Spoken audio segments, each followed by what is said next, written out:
So listen.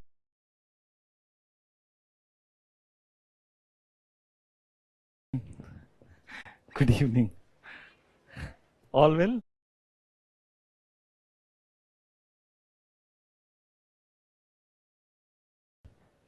So listen, that today is the 8th class, I think. Okay? And then including today's 12th would be the last class. So I will have to be little quick in our course because we have not completed even half of it. तो आज मैं तुम लोग के questions बीच में नहीं लूंगा, ठीक है? Will that be fine? बाद में देख लेंगे.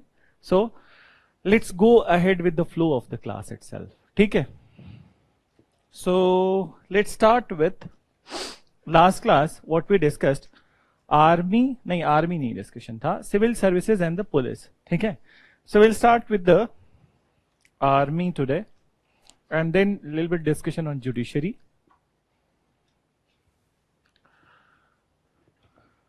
No.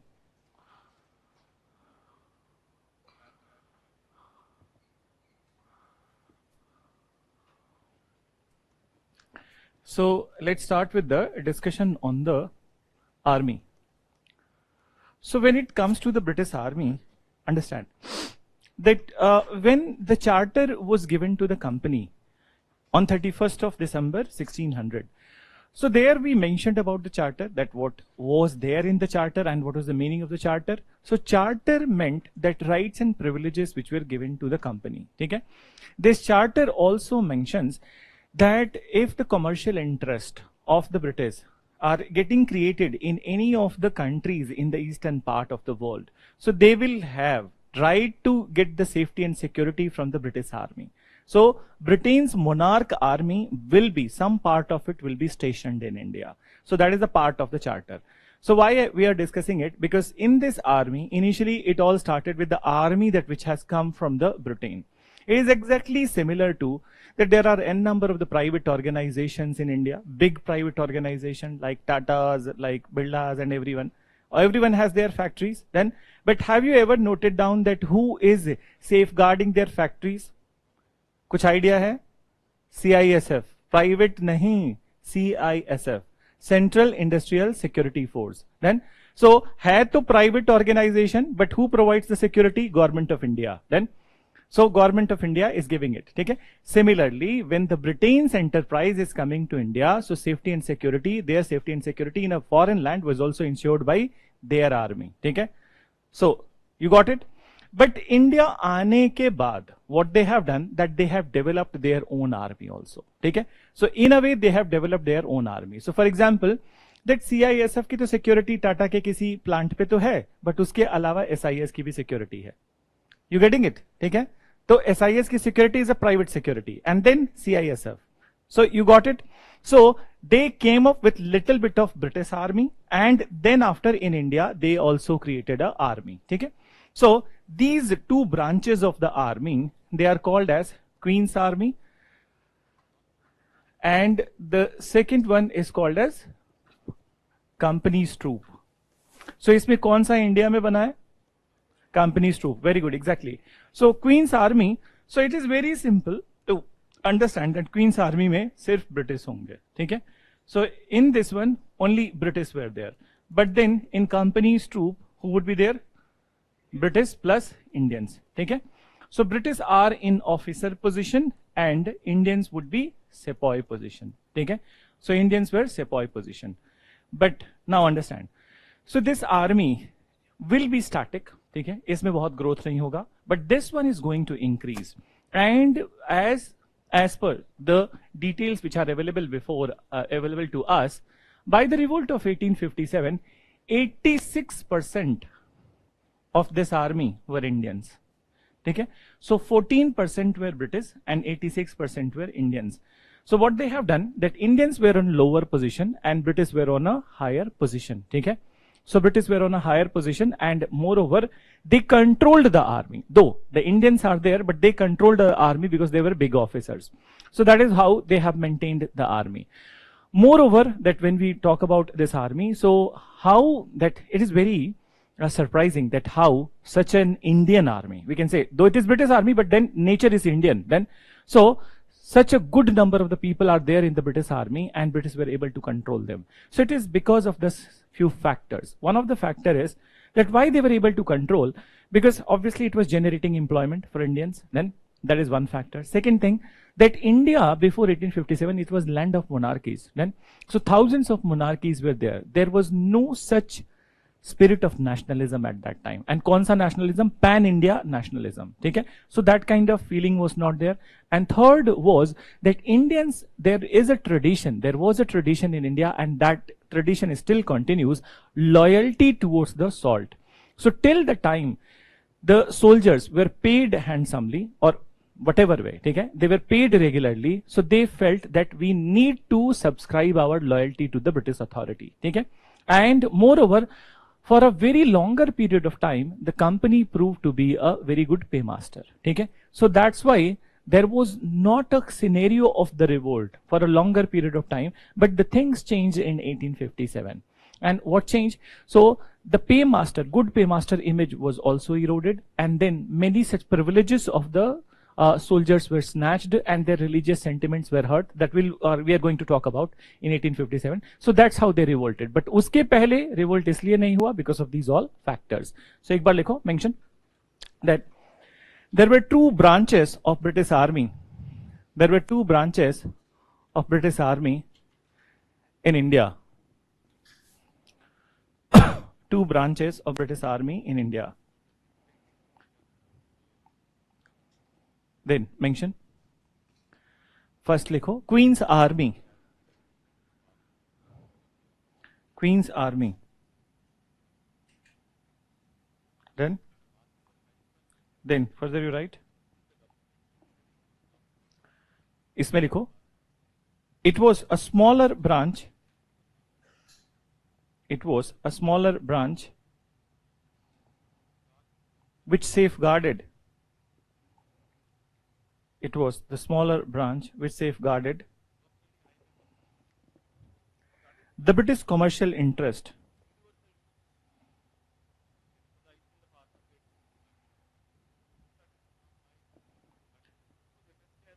British commercial interest in India. Then British commercial interest in India. Then mention. All the members of this branch were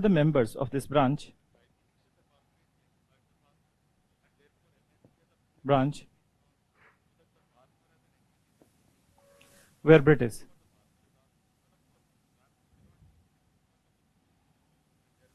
Then mention. After it, second you write company's troop. Company's troop. And company's troop mein likho. This is the branch which British created in India. This is the branch which British created in India. And it was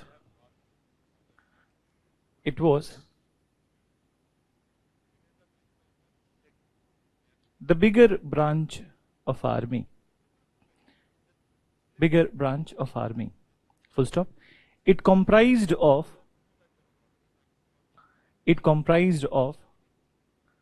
both Indians and British. It comprised of both Indians and British. Then mention both Indians and British. Further. Full stop after it.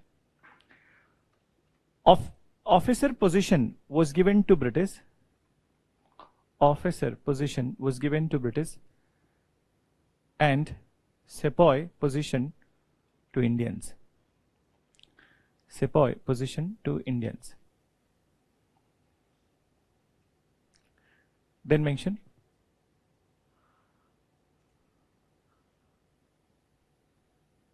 At the time of 1857 revolt,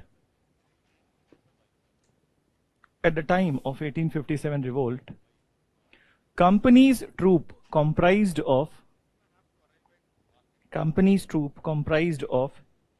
86% Indians 86% Indians. Company's troop comprised of 86% Indians. Then mention, it is very surprising that how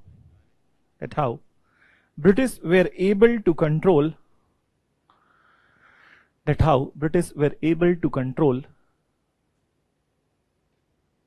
such an large Indian nature army. Indian nature army, ठीक है. Then आगे mention करो, उसके बाद लिखो further. So such and large Indian nature army, full stop.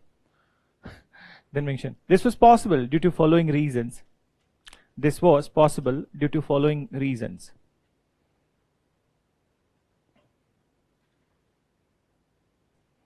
Number 1,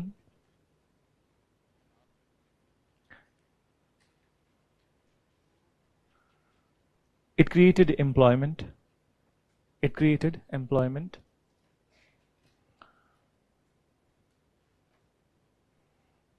Number 2, there was no sense of pan-India nationalism.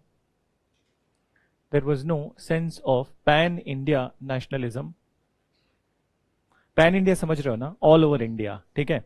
So pan India nationalism at this time. Then you right. Number 3, Indian tradition of loyalty towards salt.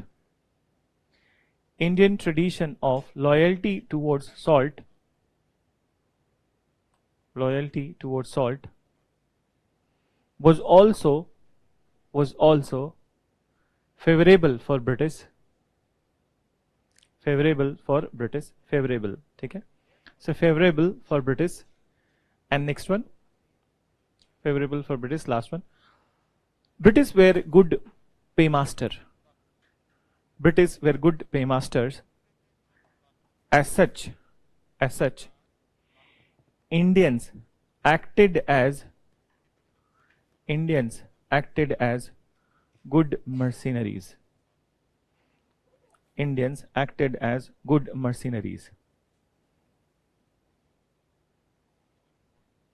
Then good mercenaries.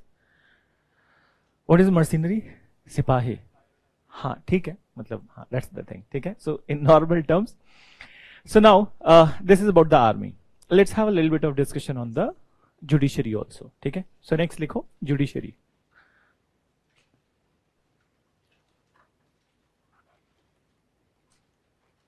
So understand, in judiciary what was the scenario? So originally, now in the beginning, when Warren Hastings was the Governor General of the Bengal, and he was the first Governor General obviously, from 1773 to 1785. So at that time, he followed the Mughal model. Okay?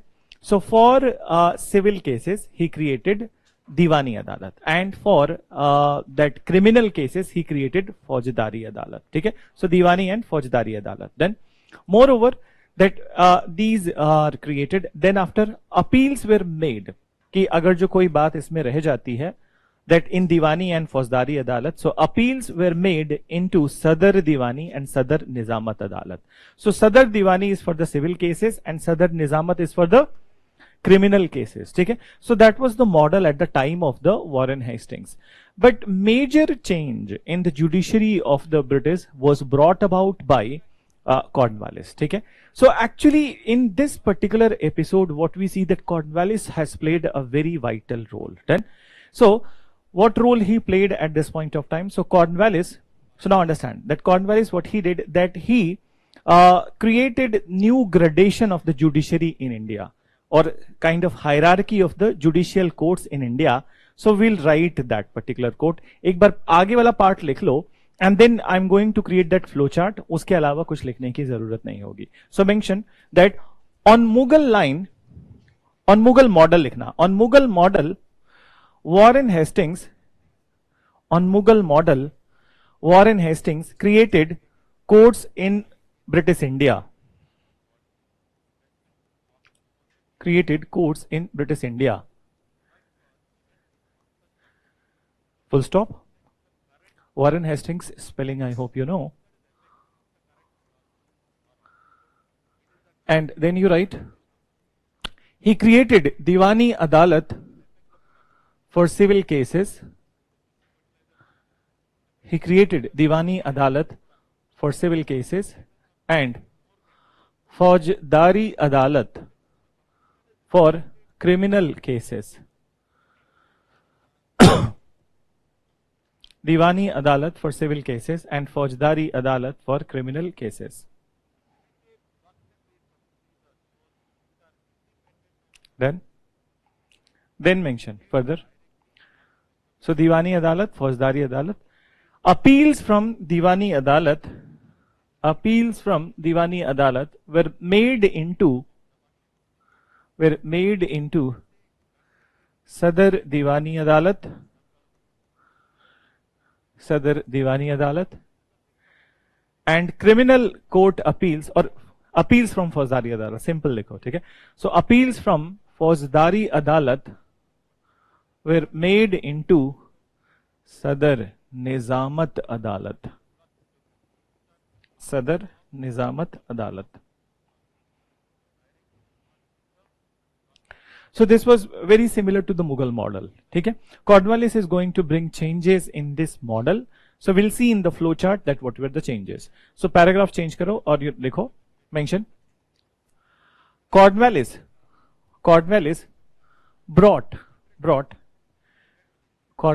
brought many changes in this structure. Cornwallis brought many changes in this structure and introduced gradation of courts in India. Gradation of courts in India. And introduced gradation of courts in India, which is as follows. So mention first Munsif court, जैसे मैं बना रहा हूं वैसे ही बनाना, ठीक है? मुंसिफ court, मुंसिफ court के बाद registrars court, registrars court. After it you write, so then he creates Jila Adalat, district court. Then after the district court,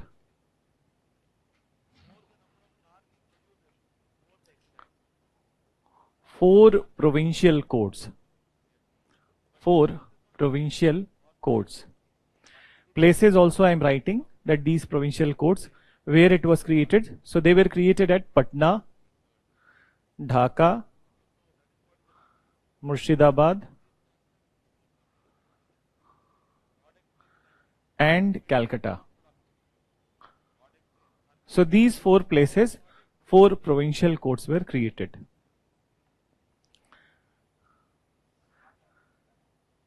Dhaka is written as Dhaka. It's not Dhaka. चुप रहो, तुम बहुत बोलते हो, ठीक है? आज बोला ना, क्लास में कुछ एंटरटेन नहीं करूंगा, ठीक है? सो अगली क्लास से तुम्हारे लिए टेप लेके आऊंगा मैं. So now just listen. So after these four provincial courts, and now एक और चीज समझ लेना, the दीवानी अदालत and फौजदारी अदालत that we mentioned, वो दोनों फ्यूज हो चुका है इसमें, ठीक है?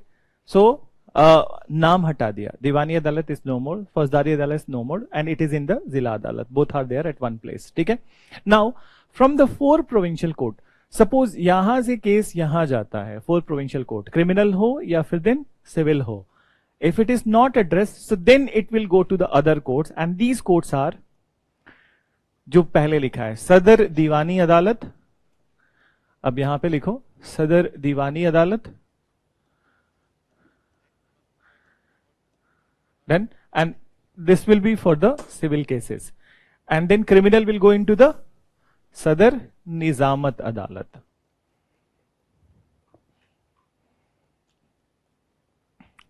Sadar Nizamat Adalat.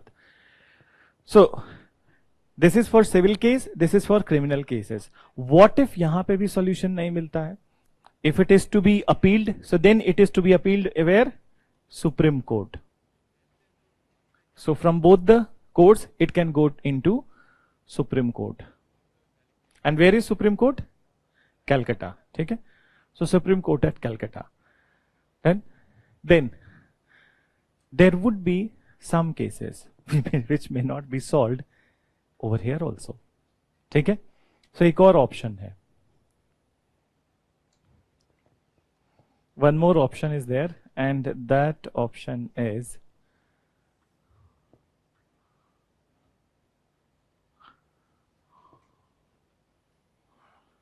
King in Council. And where is King in Council?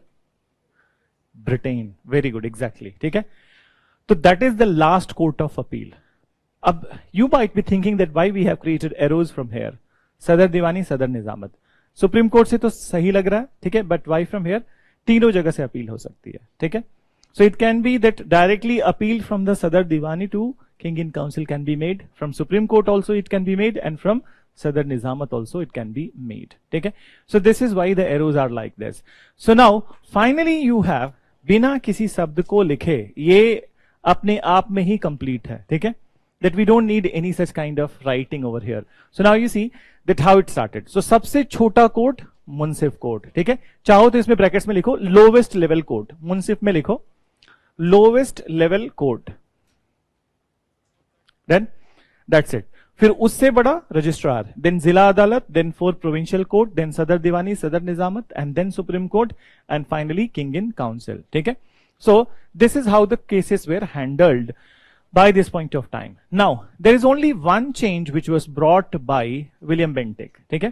So, William Bentinck, what he did, uske pehle, before talking about William Bentinck, what Cornwallis has done, that earlier district collectors, they were also having the judicial powers. Okay? So, not only the revenue administration, but judicial powers also. So, Cornwallis relieved the district collectors from the judicial power, and they only needed to do the revenue administration. So when William Bentinck is coming to power in 1830s, he became the first Governor General of India in 1833, and then after he has made a change. And what is the change? So मैं इसी में change कर रहा हूँ, ठीक है? And let me do that exercise. So he removed this particular part, ठीक है? Nothing else, only this part. And at this place, what he created? Judicial commissionaries. Judicial commissionaries. Then, and once again, the civil servants were given judicial power. They headed the judicial commissionary. तो Cornwallis ने हटाया, and William Bentinck once again gave the judicial power to the civil servant. ठीक है? So mention, you write. Just write one more. William Bentinck, sorry, Cornwallis relieved district collectors. Cornwallis relieved district collectors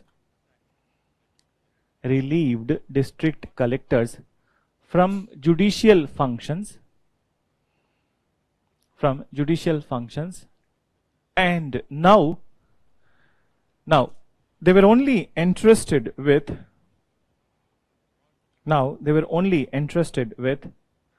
the task of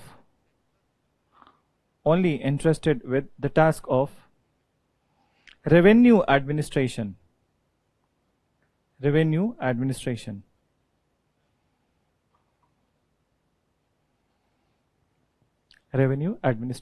Full stop. Then mention further after it.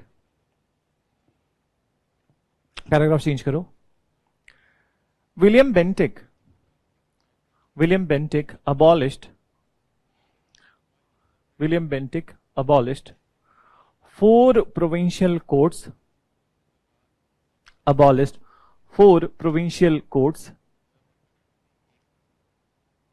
and at its place he established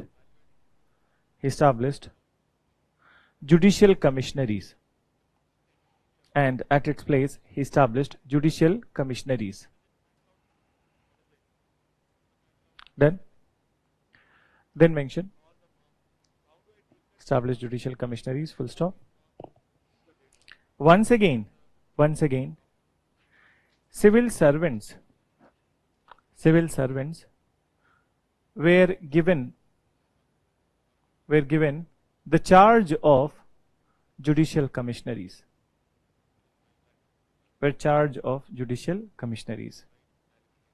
Then, so this is what is the scenario till 1857. This is how the things functioned. Okay. So now let's come to the next part. Okay. So judiciary ho gaya, army ho gaya. We have got the background of these all. Let's come to the next part, which is basically land revenue systems under the British East India Company. Okay. So write a title, and there were 3 land revenue systems by this point of time. एक minute रुक जाओ. This is not functioning. Fine.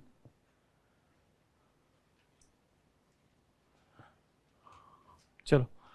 So mention a title. Land revenue systems.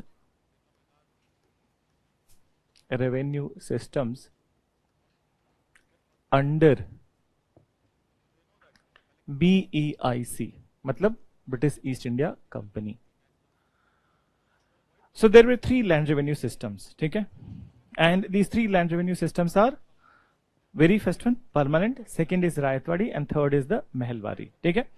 So let's start with this very first one, permanent. And permanent is also called as Zamindari Bandobast. Okay? Then second one is Rayatwadi, and third one is Mehalwari. So going to start with the permanent settlement. Then,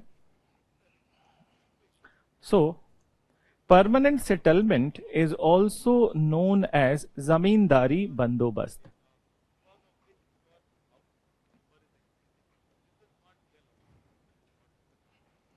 Zamindari Bandobast. Then, अब समझो इसमें. So, as far as the permanent settlement is concerned, what was the provision? So, first of all, some introductory part कि किसने introduce किया, कब किया, कहाँ किया, ठीक है? It was the Cornwallis who introduced it, ठीक है? So, basically, when we talk about the things before 1857, majority of the time that it is the Cornwallis who is the epicenter of the everything, ठीक है? So, he initiated this particular settlement in 1793. And in which area? So, initially it was introduced in the area of the Bengal, okay? So it was introduced in the area of the Bengal and Bihar, Odisha also. So Bengal, Bihar in the beginning, फिर धीरे धीरे करके इसको extend किया. So it was further extended to Odisha. Then it was further extended to the area of Banaras. Then, so we are not writing Varanasi because it was known as Banaras at that time. And then Banaras के अलावा it was also extended to the north districts of Madras. Okay? So north districts of Madras Presidency. And what is the north district of Madras? Basically border area of the Odisha and Telangana. ठीक है? Andhra. Then, so वो border वाला part, Andhra का ऊपर वाला part. ठीक है? So the upper part of the Andhra comes under this category. Overall, if we look at the percentage of this particular area, it is 19% of the British India. So overall, it covered 19% area of the British India. That's it. Let's come to the provisions. So we'll write this part, but just listen. So provision में क्या था? सबसे पहले very first thing, why it is called as permanent or zamindari bandobast. So it is called as zamindari bandobast because the settlement was done between British and zamindar. ठीक है? So इन दोनों के बीच में था. That's why it was called as zamindari. The first name permanent. Why it is permanent? So because the revenue rates were fixed permanently. ठीक है? So revenue rates were fixed permanently. I'll tell you exactly. It was somewhere around 367 million rupees. ठीक है? So that was the amount. So basically this was the fixed amount in the beginning कि ये इतना जमींदार को, सारे जमींदार्स को मिल के देना है ब्रिटिश को. ठीक है? So permanently fixed. Moreover, there was no provision of revision. You understand what is revision? कि हो सकता है कि 10 साल के बाद और बढ़ा दिया, 20 साल के बाद और बढ़ा दिया. So this provision was not there. So for time immemorial, this is the amount they will be giving. ठीक है? So that's why it is called as permanent settlement. Moreover, so suppose that जमींदार is collecting the revenue, ठीक है, उसमें से जो भी revenue collect किया है, so out of that revenue 1/11 he will be keeping for himself and 10/11 he will be giving to the British authority. Okay, so this is what was the provision. Then moreover, what about the land ownership right? So land ownership right was not given to the tiller. You understand what is tiller?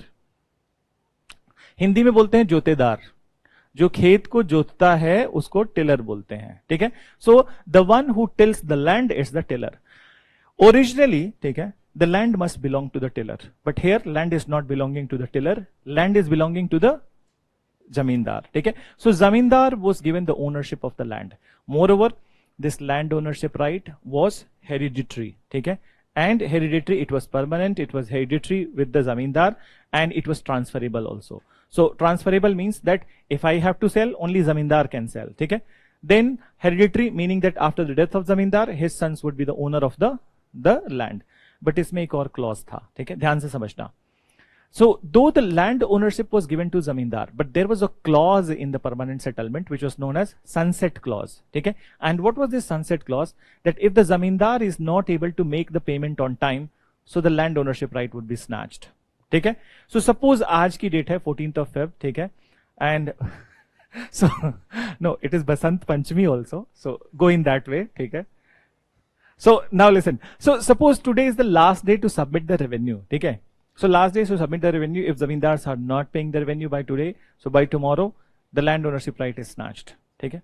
And actually they were not giving any chance to anybody. एक घंटा भी late बर्दाश्त नहीं होता था उस time पे, ठीक है. And why it was called a sunset clause? Because आज के सनसेट पे टाइम खत्म, ठीक है. सो आज के सनसेट पे टाइम खत्म. After that if you are submitting, so it will not be considered as kind of that you have been given some sort of relief. So now this is why that it was one of the very exploitative land revenue system. Then so ultimately the land was going to the British, and then finally what the British were doing, उसी land को they were auctioning in the market, ठीक है. auctioning समझ रहे हो? हाँ, तो बोली लगा के उसको बेच दिया मार्केट में, किसी नए आदमी को दे दिया. So this is what was done in this particular settlement. Another very important thing that we need to know in this settlement is basically what if there is a natural calamity, कुछ crop failure हो गया, drought, flood, ठीक है, famine, कुछ भी आ गया. So there must be relief to the peasant, but then this particular settlement did not provided any relief to the peasants. So mention, you write, इसमें लिखो it was permanent settlement, title लिख लिया, and जमींदारी बंदोबस्त. कुछ कुछ जल्दी जल्दी अपने एंड पे भी कर लिया करो. So mention it was introduced bye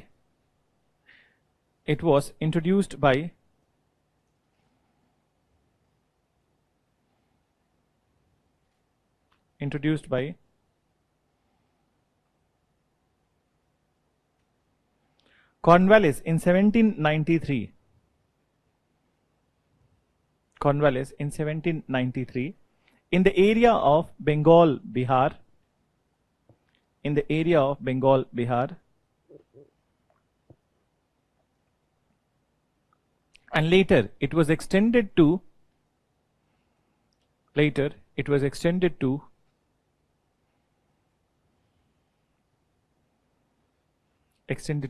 Odisha,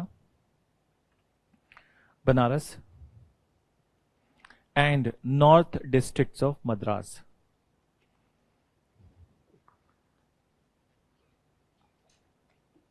Odisha, Banaras, and north districts of Madras.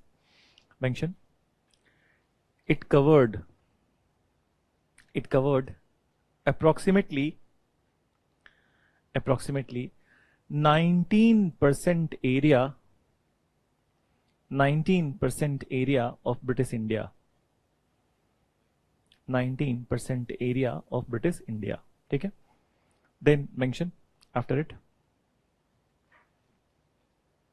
provisions लिखो, provisions पे आ जाओ, and in provisions you write number 1, the settlement was signed between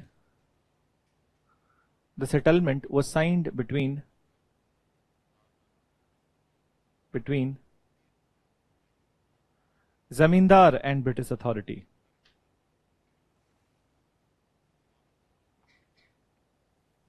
full stop. Number 2,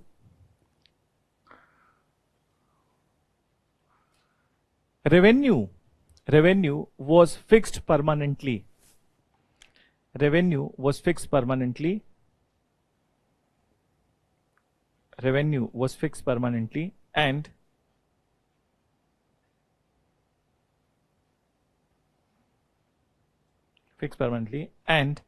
there was no provision of revision. There was no provision of revision.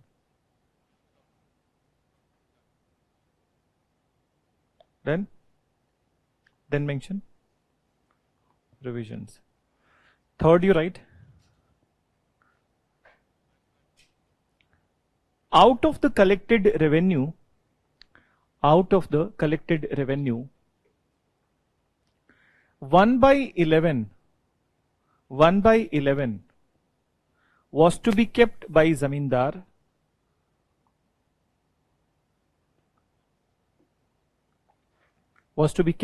zamindar, and 10/11 was to be submitted to British authority.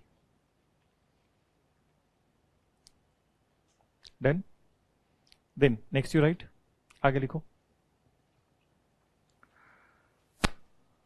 land ownership right.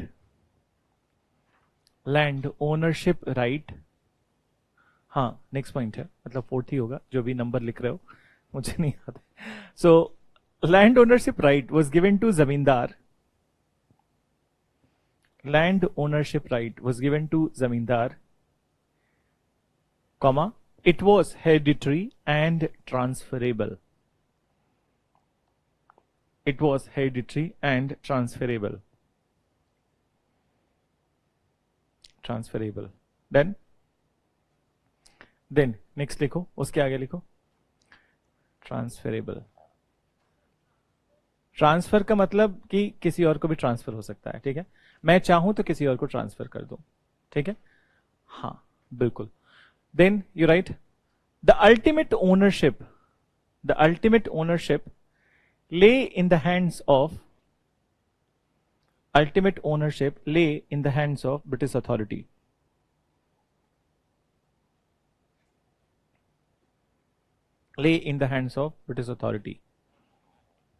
But इसी statement में add करो full stop के बाद, ठीक है. As per the sunset clause,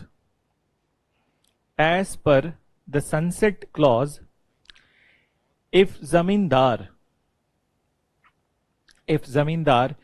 is not able to make payment,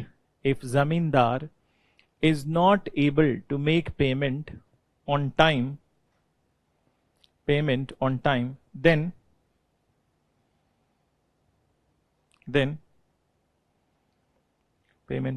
then British authority will snatch land ownership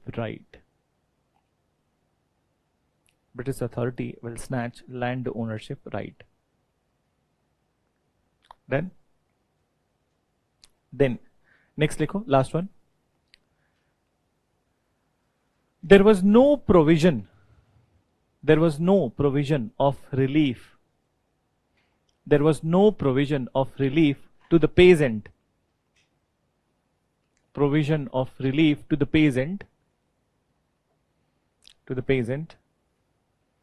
During any crop failure.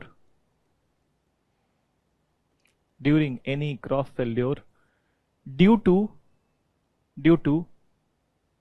natural calamity.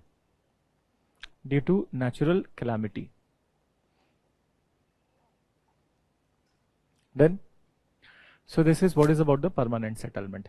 But then there are other things associated with it, its reasons, its impact and everything. So you will be reading it in the later part of the course. Okay? Let's come to the next settlement.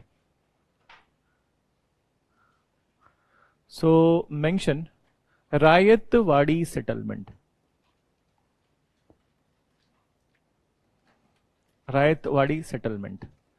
अब इसमें देखो ये नाम कैसे derive हुआ। पिछली बार में तो हमने डिस्कस किया कि how the name was derived. Revenue was permanently fixed, that's why permanent settlement, and the rates were negotiated with the zamindar.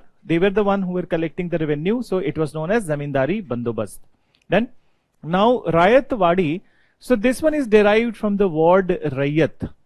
Okay, and rayat is the meaning of this word rayat is the peasant, particularly in the Deccan part of India and southern part of India.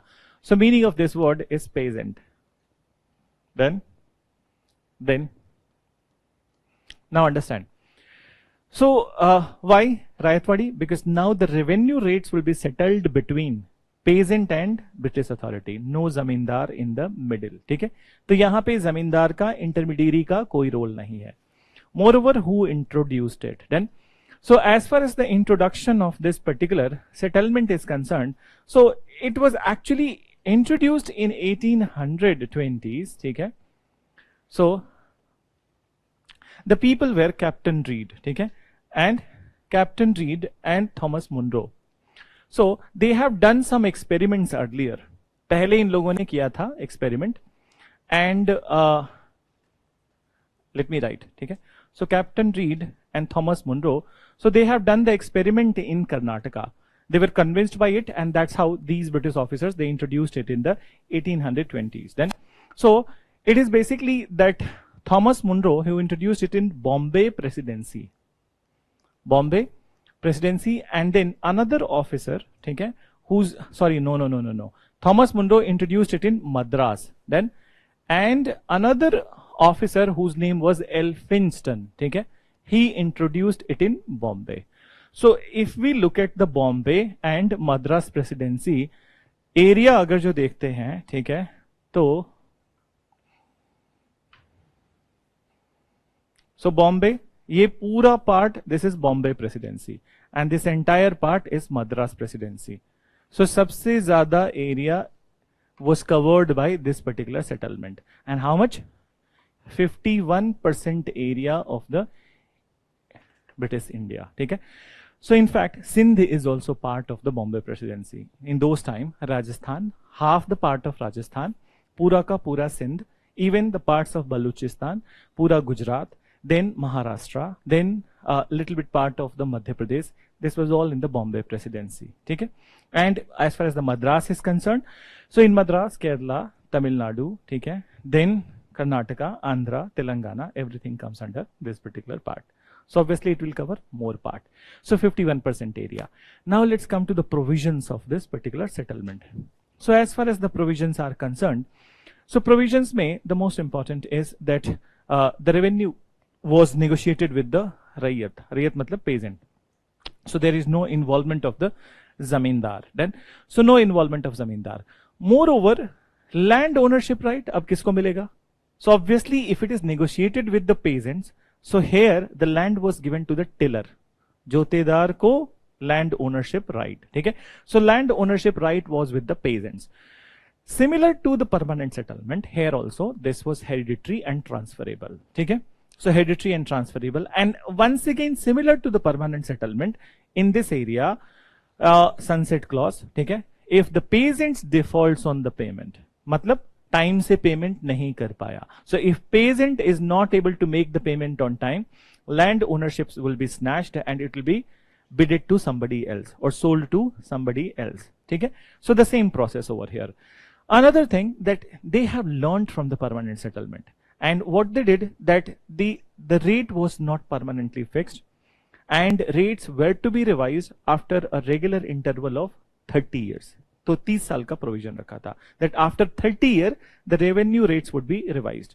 Now how much revenue was charged with the peasants? So this settlement on paper, at least ground पे तो कोई भी अच्छा नहीं था, ठीक है, but on paper it was better than the permanent settlement. So what it said that अब इसको ध्यान से समझना, that they said that before imposing the taxes, ठीक है, before imposing the taxes, suppose that you have a land, okay? So before imposing taxes on your land, that first of all what is to be done, that suppose, just give me 1 minute, there is this land, जो भी है आकृत छोड़ दो, ठीक है. You are growing something on the land, ठीक है, और कोई भी crop. So let's take example, you are growing a wheat on land, right. So now it was said that before imposing the taxes, the total cost on growing a particular crop must be reduced from the total worth of the crop. अब इसका मतलब समझना, तुमने wheat grow किया, ये land है तुम्हारा, ठीक है, and you have spent 50,000 rupees on growing the crop. ये तुम्हारा खर्चा है, ठीक है.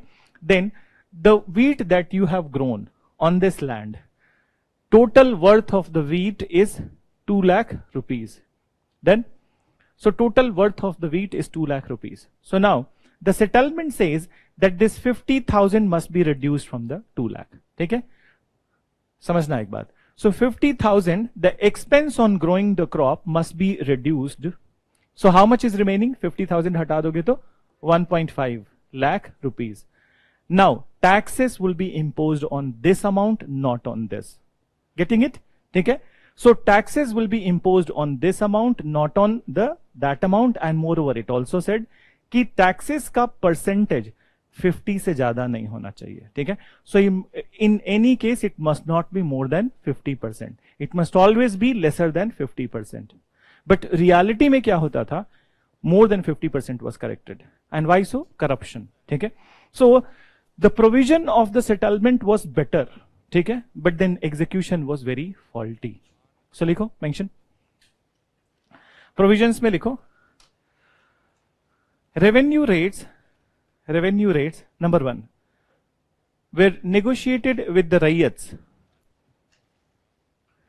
Revenue rates were negotiated with the raiyat. Just 1 minute, you can see, or peasants.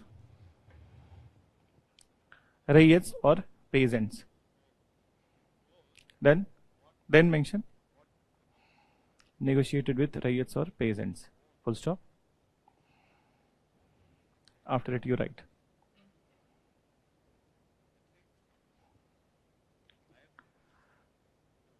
Then mention land ownership right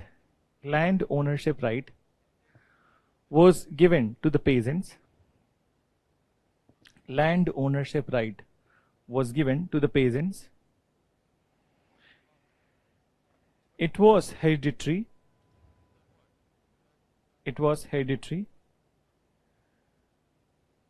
And transferable in nature. It was hereditary and transferable in nature.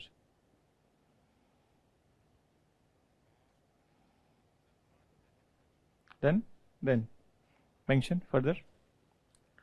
Hereditary and transferable. Then next you write, they kept a provision of, third point लिख रहे हो, ठीक है. They kept a provision of revision in the revenue rates,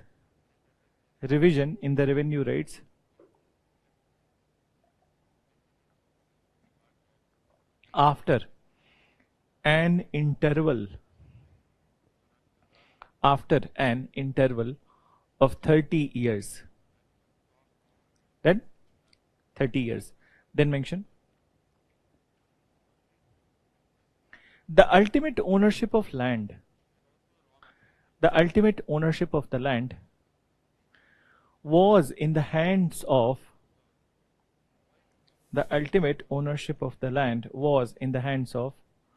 British authority. Then was in the hands of British authority.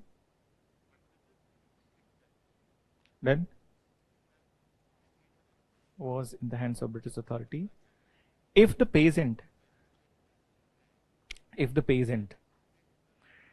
defaults on the payment.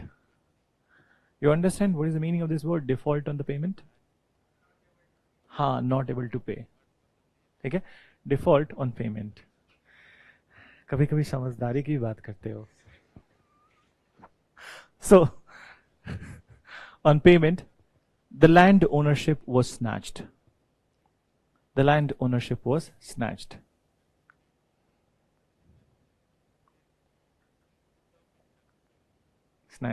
Then mention further. So next point you write. they adopted, next point देखो, they adopted a comparative scientific approach in imposition of the taxes. Then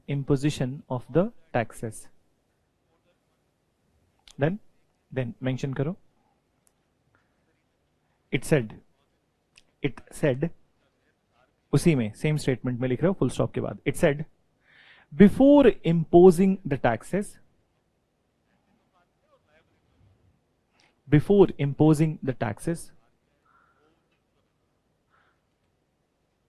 the expense on growing a particular crop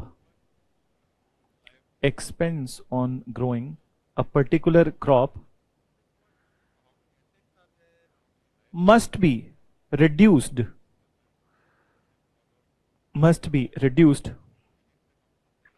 from the total worth of the crop,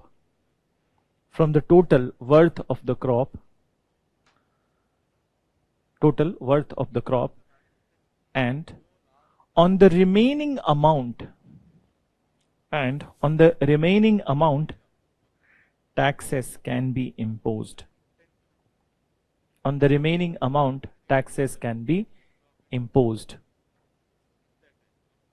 Then taxes can be imposed, full stop. Then mention on the remaining amount taxes can be imposed. It further added, उसी statement में, ठीक है, it further added that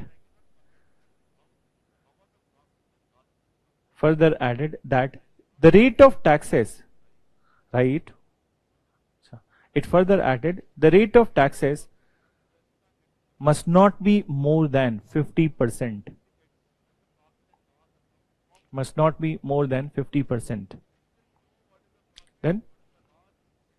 Then एक और last provision है, as we mentioned कि it was better than the previous one. At least on the paper ये ठीक था, ठीक है. So what was that? If there is any natural calamity and that leads to the crop failure, so relief would be given to the peasants, ठीक है. So mention it maintained that peasants would be provided relief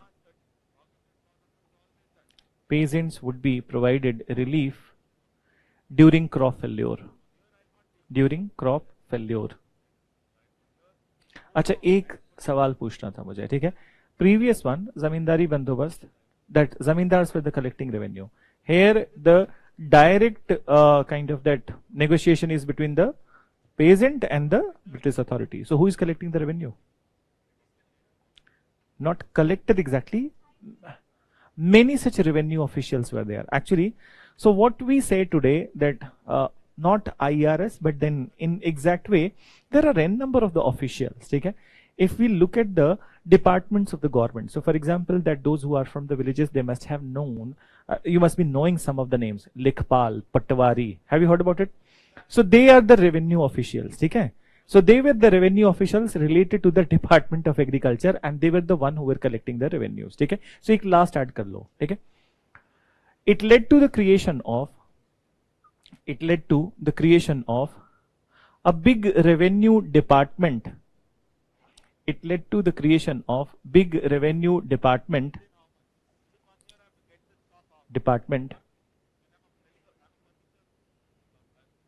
With large number of employees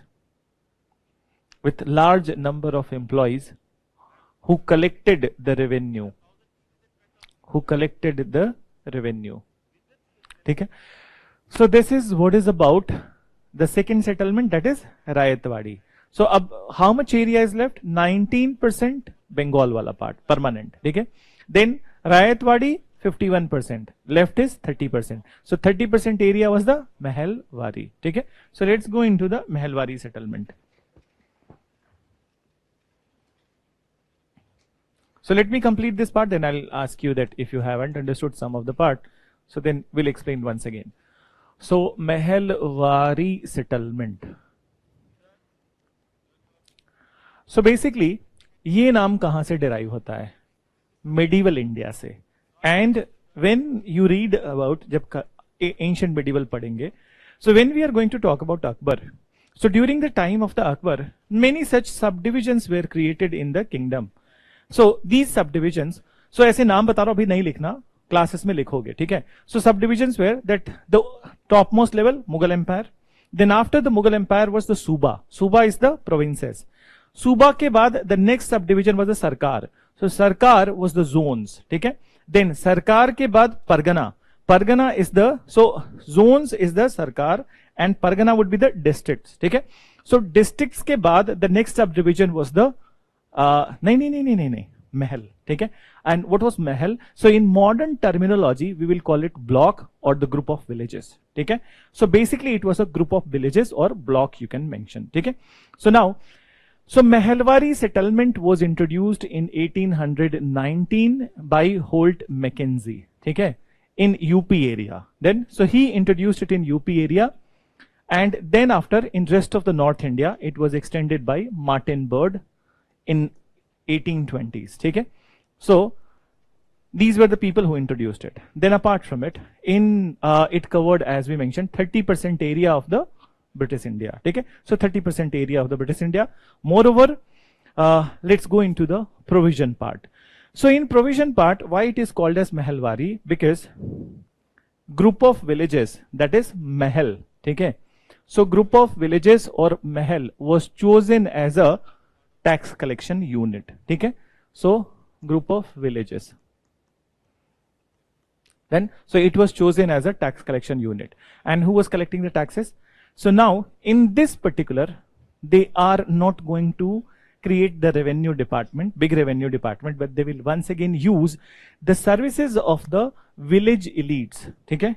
The people who are stronger in the villages. So who were collecting the revenue? So in this, a large group of people were there. Zamindars were also collecting the revenue, okay? Then village headman, Gram Pradhan, okay? So village headman, he was also collecting the revenue. And so as there are some terminologies, particularly those who are from the Haryana and Rajasthan and Western UP belt, they know कि आज भी चलता है ये नाम लंबरदार, ठीक है? So lumbardars were also collecting the revenue. So British have given the revenue collection rights to them. They were collecting the revenue, ठीक है? So this is one thing. Moreover, this was the most exploitative, ठीक है? Revenue settlement. Why so? Because British authority have maintained that they can collect the revenue till 2/3 of the produce. Okay? So 2/3 of the produce. So even in permanent also it wasn't mentioned that 2/3 of the produce used to be collected. So this was the most exploitative. Okay? Even in some cases, in some of the districts of the Punjab, British officials or these people, as they were entrusted by the British authority, they went on to collect 75% of the produce itself. Okay? So bacha kya? Kuch bhi nahi. Okay? So this is one thing. Then apart from it, there was one more part in this particular settlement, that in this settlement, the land ownership right was given to the peasant. Okay? So there was a change, that though they are collecting, but land ownership right is not given to them. Land ownership right was given to the peasants. It was hereditary and transferable. But the ultimate ownership, once again, with the British authority. And whenever the peasants were not able to make the payment, ध्यान से समझना, they were not able to make the payment, so there was one tendency which was promoted in the settlement: sell your land. ठीक है? So it was not bidded, but peasants were forced to sell their land on a very cheaper rate. And so this is what we call commodification of land started from this particular settlement. Now, the word which I'm using, commodification of land, do you understand what is it? No, commodification of land is not this. Land as an object, very good, exactly. So for example, what is this? This is a commodity. In normal language, not mouse, but commodity. What is this? This is a commodity. So commodity का क्या feature होता है? Easily, it can be easily sold and purchased from the market. आराम से बेच दोगे, आराम से खरीद लोगे, ठीक है? So this is what is the commodity. But land is not a commodity. ना तो easily बिकता है, ना easily खरीदी जाती है, ठीक है? And obviously that those who are going to buy the land, negotiation go for a very long period. ठीक है, so many factors are counted कि सही जगह पे है या नहीं है, what all facilities are there. So it's not an easy thing. And whenever you are purchasing it या selling it also, so selling में क्या होता है कि original price, suppose I want to sell my land in 1 lakh rupees, then but then market में सबको पता है वो बोलेंगे 50,000 से ज्यादा तो कुछ कोई भी नहीं देगा आपको, ठीक है. So I will be stopping myself that I must not be selling. But in a distress situation, समझना इस बात को कि सपोज मेरे ऊपर कोई इमरजेंसी है, मैं चाहता हूं, I want that and I know that 1 lakh में बिक जाएगा, but if there is a distress situation on me, emergency situation, I'll be selling it on 50,000. This is what British were doing, and this is what was called as the commodification of land, which started from this particular settlement. So एक बार लिखो इसको, mention करो. We start with, it was introduced by Holt Mackenzie. Board पे लिखा हुआ है नाम. It was introduced by Holt Mackenzie in 1819 in Western UP. In 1819 in Western UP and Rajasthan.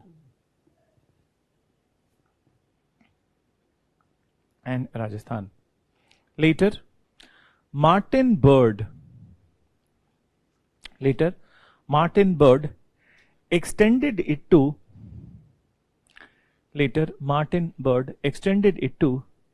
rest of North India. Martin Bird extended it to rest of North India. Then mention further. It covered near about 30% land. It covered near about 30% land of British India. Then mention provisions पे आ जाओ. Right.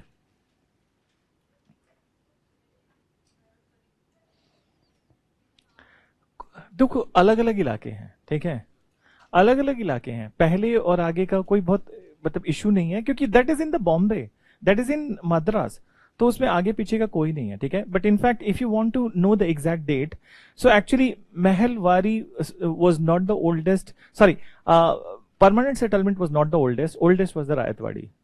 Why so? I just cut short that information. 1792, Thomas Munro and Captain Reed implemented it in the Bara Mahal area of the Karnataka. तो वो experiment कर रहे थे, they were doing the experiment in the Karnataka.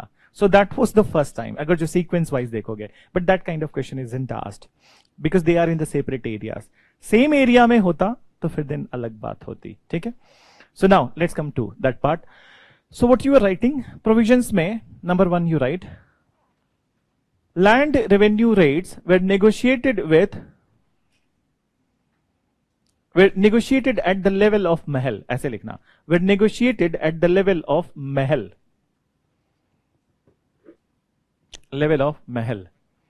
and in brackets you write what is Mahal, group of villages.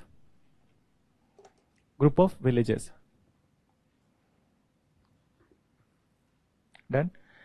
Then mention revenue collection was done by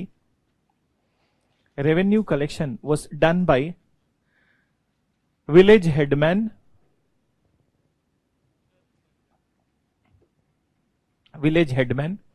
zamindars and lumberdars.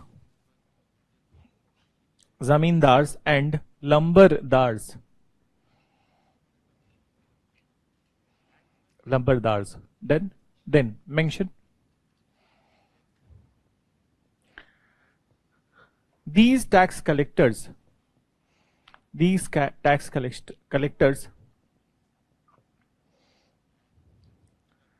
were allowed to extract the taxes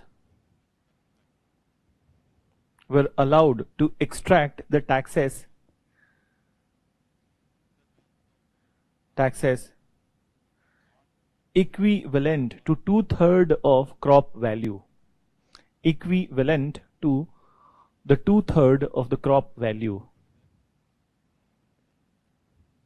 2/3 of the crop value. ठीक है? Then mention further after it, equivalent to the third. Land ownership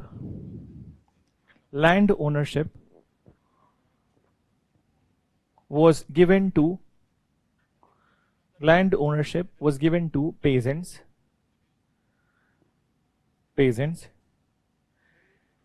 It was hereditary and transferable.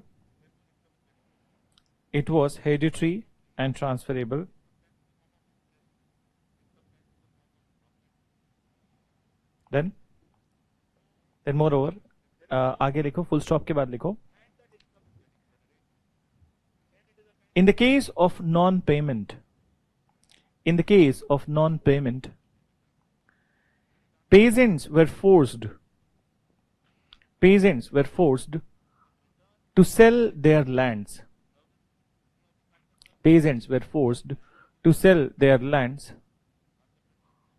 On a very cheaper rates.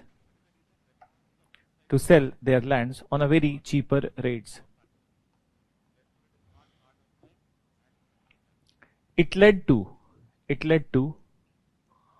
commodification of land.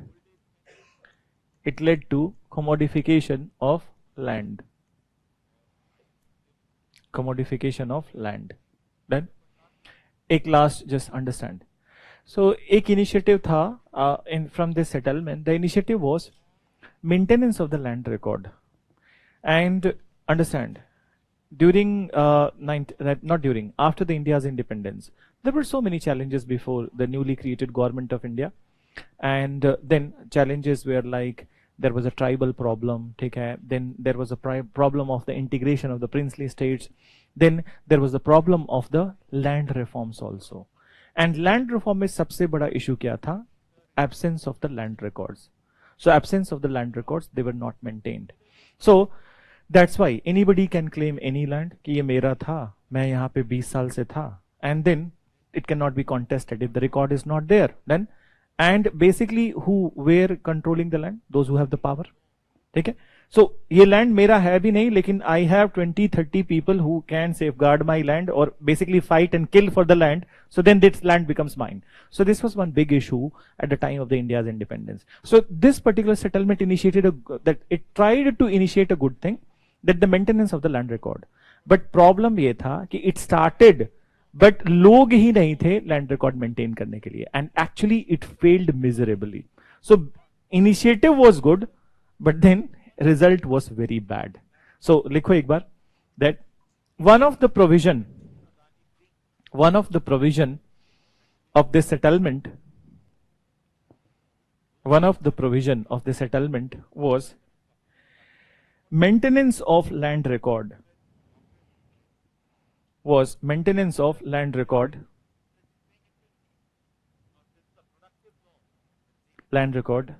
But this initiative,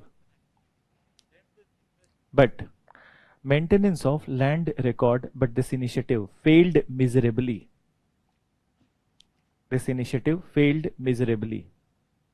Then, so this is what is about the three settlements. Then, now just understand one thing, that there might be difference in their provisions, but at the end of the day, all have been employed by the British authority. And what is the British intention? To loot India.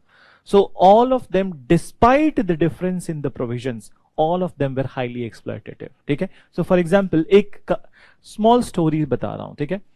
In Bombay Presidency, the Rayatwadi settlement is there, and out of the three, you yourself is able to make it out that this is the best settlement. ठीक है? कि उसमें provisions थोड़े ठीक हैं, that they are giving some relief to the peasants. Then, but the problem with the settlement was that the British collectors, British employees, they are highly corrupt. In one of the district of the Gujarat, Bombay Presidency में Gujarat आता था. So in one of the district of the Gujarat, there was a severe drought from 6 years. ठीक है?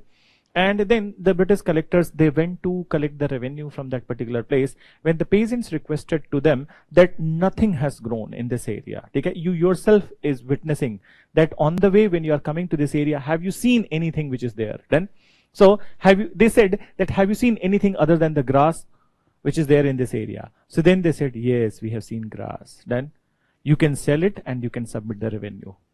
So they were even not sparing the people, they were forcing the people to sell the grass, and then grass is a good produce, and then you can send the revenue. So if there would have been a kidney market, they would have taken the kidneys also. Okay? So it was not there for God's sakes at that point of time. So they were highly exploitative. कि ground पे तो वही implement कर रहे हैं ना. So then all of them were highly exploitative. And then understand. So these all reasons are counting for the revolt of 1857. So let's go into the revolt. Okay? So mention 1857 revolt.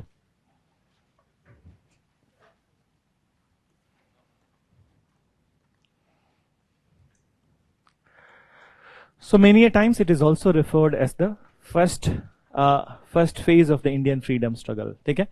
So later on in the broader coverage classes, we'll be talking about the Savarkar's view. Actually, it is V.D. Savarkar who said that it was the first movement of the Indian freedom struggle. Okay? But anyways, here ab baat karte hain how it all started.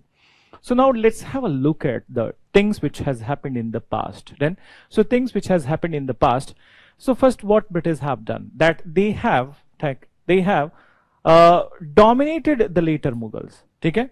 In a number of the ways, Battle of Buxar was the final thing, and after which the Mughals have been completely dominated and subjugated. After which, what has happened after the Battle of Buxar? Mughals have become the pensioner of the British authority. You remember that 26 lakh pension was given to the Shah Alam, and which continued till the later times. Then, moreover, 1835, they stopped minting coins with the name of the Mughal emperor's name, and then also they changed the language, official language of India, from Persian to English. Okay? So now they are disrespecting, and Mughal glory has completely lost by 1857. And one phrase I think I used in the classes at the time of the Shah Alam second, which was popular, Sultanate Shah Alam Aj Dilli Te Palam. Okay? Meaning that the directly ruled Sultanate or empire of the Shah Alam is just 20 kilometers, starting from the Purani Delhi and ending at the Indira Gandhi International Airport, Palam, Bihar. So this is what was said. So now their glory is lost. Then after it, what about the regional powers? So regional powers have emerged from the Mughal power itself. Two types of the states, successor and rebellious. Successor established by the Mughal nobles itself. So for example, Hyderabad by Asaf Jah, okay? And Awadh by Sadat Khan, and then Bengal by Murshid Quli Khan. On the other hand, rebellious state, Marathwada by that Chhatrapati Shivaji Maharaj, and then the rule of the Peshwas. Then apart from it, Punjab, Maharaja Ranjit Singh, and Mysore, Tipu Sultan and Hyder Ali. Then, so these all are emerging from the erstwhile ruled area of the Mughals. Okay? But then here British have dominated and subjugated them. Okay? So they have brutally assaulted on them. Then majority of them. And then after, we'll talk about the doctrine of lapse, abhi hal filhal mein. Then apart from it, what else? So Indian public is highly exploited, and exploited in many ways. Indians are not allowed in the higher British civil services. Indians are not the higher positions in the army. As we maintained, ki officer position was given to the British, but the sepoy position was preserved for the Indians. Then, so Indians are not allowed over there. So there is a racial discrimination. Then apart from it, taxes. Okay? So बहुत बार, most of the time, people accept many of the things, but then when their economic situation is going down, so people don't accept it. Okay? So don't accept it. So that's how. So land revenue settlements, all the three land revenue settlements, they played a very vital role at this point of time, and that's how what happened, that peasants were waiting for some big flare up, and that flare up, when it happened, so they all participated in the large numbers. But then in reality, revolt start hua kaise? Okay? So it all started. For anything to start, there must be some immediate reason. So let's talk about the immediate reason, which we have discussed earlier also. So एक बार फिर से वापस से discuss करते हैं. So what is that?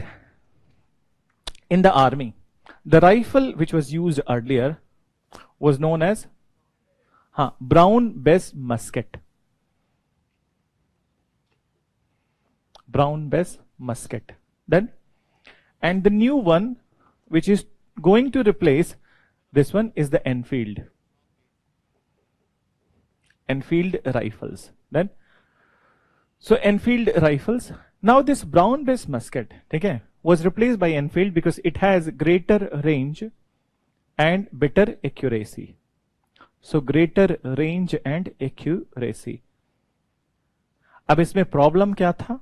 That what was the problem? So problem was that this particular new rifle, it was coated with a cartridge which was to be filled in the rifle. Cartridge, you understand? जिसमें bullet होता है, ठीक है? So cartridge which was to be filled in the rifle, it was coated with a paper like this, ठीक है? And this paper was further smeared with, ठीक है, cow fat and pig fat. अब ये misunderstood मत करना. Cow fat means flesh fat. It's not ghee, ठीक है, which is also a cow fat. Then and pig fat also flesh fat, ठीक है. So अब you can ask that why these fats were used. I'll tell you the reason. Because if you use cow fat as a that ghee use करो या फिर दिन कोई भी semi liquid kind of that thing that we use in the general household things. So the problem is that it will create smudging in the rifle. समझ रहे हो? Smudging. So वो ड्रेन हो जाएगा एंड देन स्मजिंग. सो वो gangs of Wasseypur का dialogue सही हो जाएगा. मारते कहीं है जाता कहीं है, ठीक है. सो got it. So and what about this? So the fat. So flash fat के साथ what is good thing? It will not melt eight normal temperature. उसके लिए बहुत हाई टेम्परेचर चाहिए. कितना? 100 degree Celsius.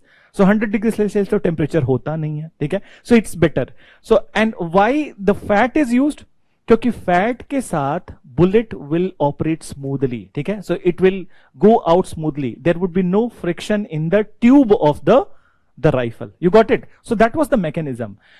So this is why they used this fat, but they didn't had the idea that there is a religious insensitivity, ठीक है, that Hindus will not go with the cow fat and Muslims will not go with the pork, ठीक है. So pig fat. So now it hurted the religious sentiment of the both Hindu and Muslim sepoys. And initially they were not going berserk. Initially they respectfully maintained that they will not be using these rifle because this is having this thing and they feel that their religion would be lost. But then British started to force them to use the rifle, and when they refused, so they were fired from the services, ठीक है. पहला यही हुआ. So they were fired from the services. But actually there was one incident which happened in the Barakpur area of Calcutta. There was one sepoy, his name was Mangal Pandey. He was not only angry with it, but he killed his commanding officer. And then after, the British attitude became very hard. Then, so April, May, the third incident of the refusal happened in the Meerut. Then, and in the Meerut incident, what happened? That British authority arrested all of them and they were tried in the court. Which court? Army court. And army court is called as court martial. Okay? So they were tried in the court martial. And then after 9th of May, 1857, all the sepoys who were involved in it, sabhi to nahi the, that sabhi, obviously everybody has not refused, but good chunk of the people have refused. So they all were given 10-year hard imprisonment. And moreover, in front of the public, their uniforms were stripped. So this is the very shameful thing. Okay? That firing them from the services is one thing. 10 साल punishment सिर्फ refusal के लिए, it is also not, that it is not justified. And moreover, that making them naked in front of the public by stripping them their uniforms, that itself was a very shameful incident. And now the other sepoys who are not the part of it, they also felt ashamed. Next day, they are the one who released their colleagues, and then after they revolted. That is 10th of May. By the evening of the 10th of May, they have killed all the officers in the Meerut, and 11th of May, they reached to Delhi. And when they reached to Delhi, so they initiated the revolt in the name of the Mughal Emperor Bahadur Shah. Okay? So that's how 11th of May, formally, it was for all India. Okay? And then all these people who were disaffected by this particular British attitude, they all joined the revolt, in which many rulers will also be joining. So we'll further mention. पहले थोड़ा सा introduction लिखो. ठीक है? So you write that revolt of 1857 was a landmark event,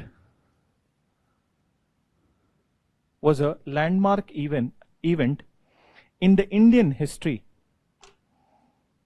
Landmark event in the Indian history. Then mention landmark event in the Indian history. It changed the old era. It changed the old era with the new era. With the new era. Then, so what does this word means? No, transfer of power. Old era is the British East India Company's rule, and new era would be the British Crown's rule. So abhi yahan nahi likhna hai, but this is the meaning of this word is this. Okay? Then you write, there were fateful combination of circumstances. There were fateful, F-A-T-E-F-U-L, fateful combination of circumstances which favored a massive uprising,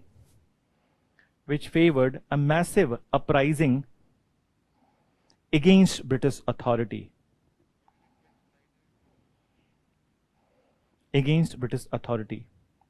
Full stop.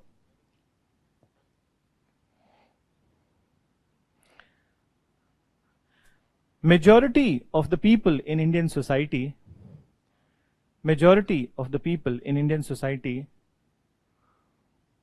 were disaffected. People in the Indian society were disaffected by the British rule.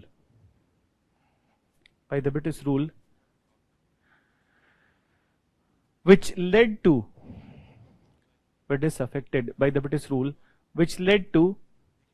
their exploitation,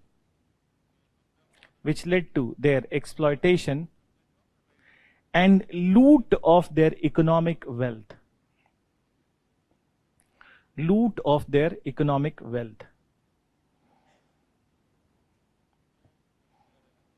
Full stop. Moreover, Indians were kept at, I'm writing the spelling which I'm going to tell on board. See the spelling. Indians were kept at abeyance. In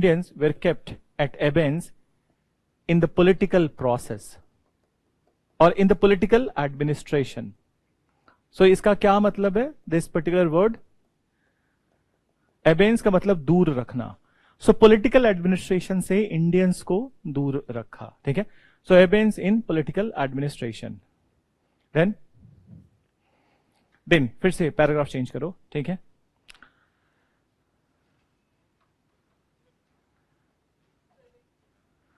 Just 1 minute. Prevented. So I'm just framing the next word actually. So you write, the mutiny in the British Army provided the immediate reason. The mutiny in the British Army provided the immediate reason for the outbreak of revolt. Full stop. Which soon engulfed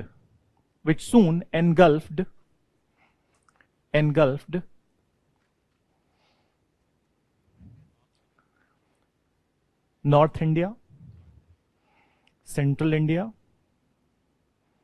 Eastern India and Western India. South नहीं था इसमें, ठीक है? So and Western India. Then, so now after it, so Western India, full stop. So now we are going to write about the immediate cause. एक बार थोड़ा सा लिख लो immediate cause. So एक बार फिर से title लिखो, subtitle लिखो, immediate cause. And immediate cause में just mention the old brown Bess musket.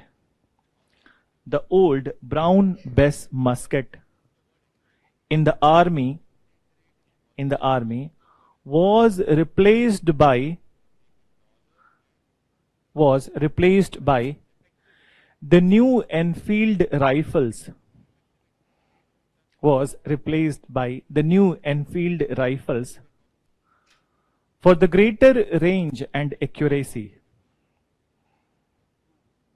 New Enfield rifles for the greater range and accuracy. Range and accuracy. Full stop. Then mention further. In this rifle, the cartridge was, you can see the spelling, cartridge. I hope you know, but I'm writing on the board.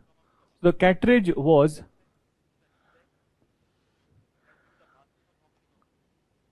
coated with a paper,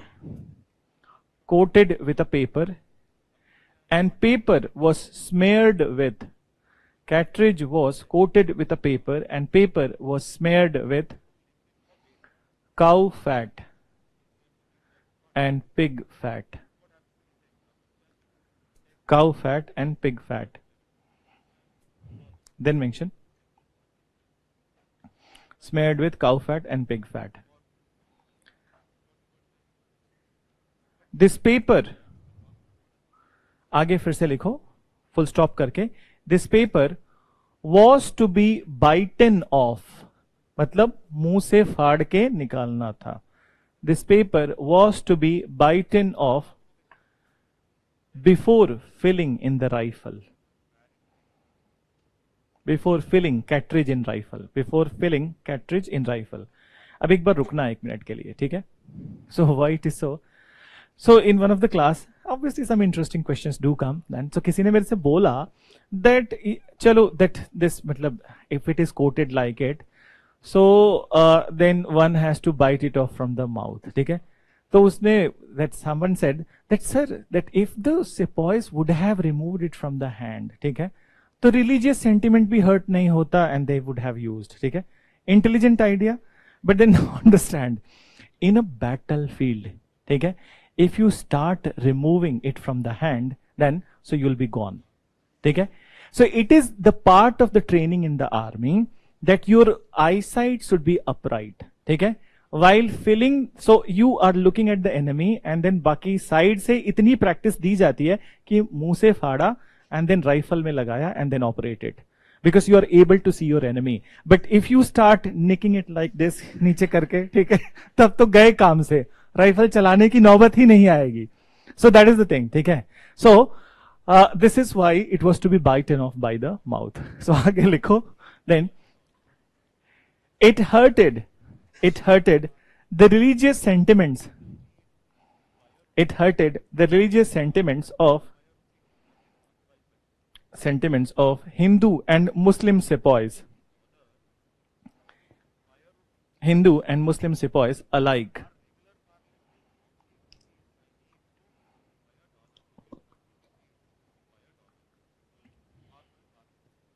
Hindu and Muslim sepoys alike. Then mention after it, Hindu and Muslim sepoys alike, full stop. Initially they refused to use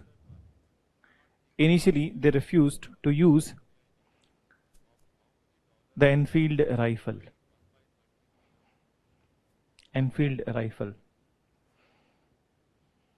Then after which they were fired from the services.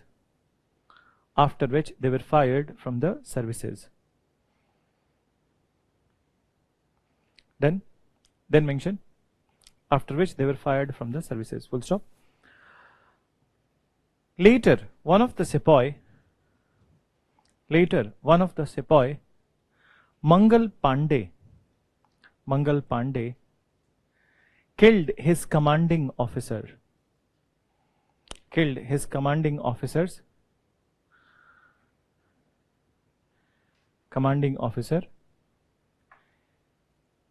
After which British attitude became very hard.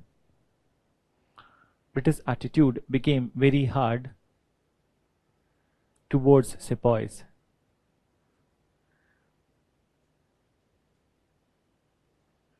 then full stop. In Meerut,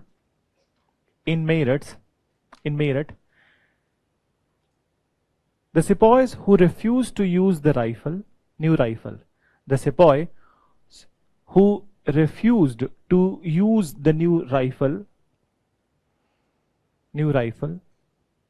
were tried by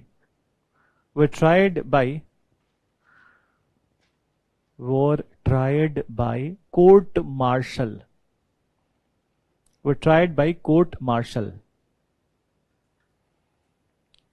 Full stop. On 9th of May, court martial. Full stop के बाद लिखना. On 9th of May 1857, sepoys were handed 10-year hard imprisonment. 10-year hard imprisonment. Full stop. This incident sparked the rebellion.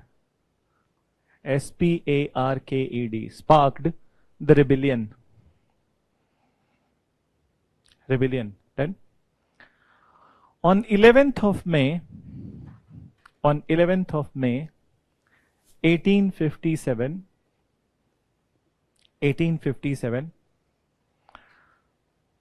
sepoys declared the revolt in the name of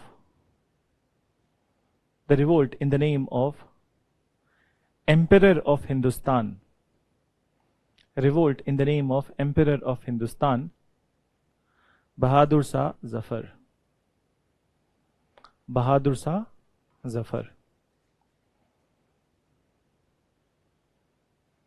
Then, so this is how the revolt has started. But then we need to count. So इसमें important क्या है, that हमें जानना that what all other reasons were also there in the initiation of the revolt. ठीक है? So what other reasons were there? Let's understand. ठीक है? Other reasons, obviously we have mentioned some of it, but then once again we'll be listing it. ठीक है? So inside the military itself there were many issues. ये तो हमें forefront पे दिख रहा है that they have revolted, they have gone into the mutiny because of this, religious sentiments were hurt. But then apart from it there are many such changes which has happened in the army. Then, so for example, that there was one order of the British authority which is called as enlistment order. ठीक है? And it was released in 1856. Then, so enlistment order said that Indians will have to serve anywhere where they are ordered to go, and it included any of the British colony. Okay? Not just in India, but they can be sent to South Africa also. They can be sent to any colony of the Britain. Then, so this is how the Indian sepoys were suspicious कि maybe this is the move to convert their religion from existing one to Christianity. So एक तो ये fear था. Then apart from it, their salaries were reduced. ठीक है? Their allowances were not provided. Earlier they were given some allowances. I hope you know allowances. ठीक है? हिंदी में बोलते हैं भत्ता. ठीक है? उस टाइम पे भी भत्ता ही बोलते थे. ठीक है? So, and what is this भत्ता? Travel allowance. ठीक है? And then dearness allowance. You know ना? महंगाई भत्ता. Then apart from there, many allowances were given. Now these allowances were also not given. So many of their privileges were curtailed. So they were disaffected from it. एक और privilege था जो कि curtail कर दिया था. इसके पहले, before 1850, the sepoys were given free postage privilege. What is free postage privilege? Suppose I am a sepoy, I am posted in Delhi, my home is in Bombay. So if I want to send some consignment from Delhi to Bombay, तो free of cost चला जाता था, ठीक है? But now I will have to pay the money for it also. Okay? Just like the common public is paying, I will also have to pay the postal charges. So many privileges were curtailed. So already the sepoys were disaffected by it. Then, so they were disaffected by it, and then moreover, then this issue came. So they revolted. Then apart from it, there are many socio-religious causes, there are political causes, we will discuss further. So एक बार और लिखो that causes of the revolt. Heading लिखो causes of the revolt. Mention. So I'll give you a break, but ये military वाला part कर लो, then I'll give you a break. So mention that in 1856, government released enlistment order government released enlistment order which made it compulsory, enlistment order which made it compulsory,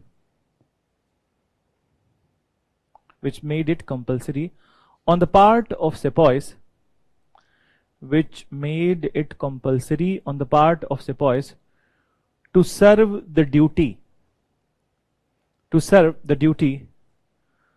wherever they are ordered to go, to serve the duty wherever they are ordered to go. Full stop. It created fear in their minds. It created fear in their minds. Fear in their minds that on a foreign land, they will be forced to accept Christianity. They will be forced to accept Christianity. To accept Christianity. Done? Then mention after it. Next part you write. So accept Christianity. Then mention further.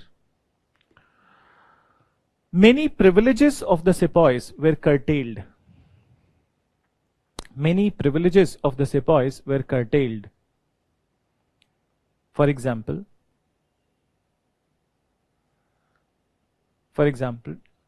after 1850, they were not given, after 1850, they were not given any bhatta. Brackets में लिख सकते हो allowances, any bhatta. Done? Then mention further any bhatta. After it allowances, bhatta. Then their free postage privileges, were also withdrawn.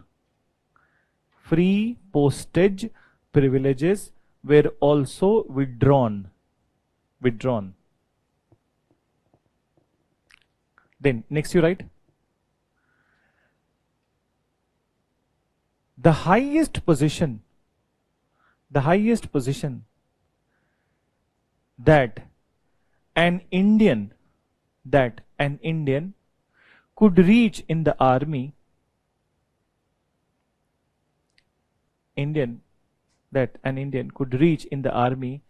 was the position of Subedar.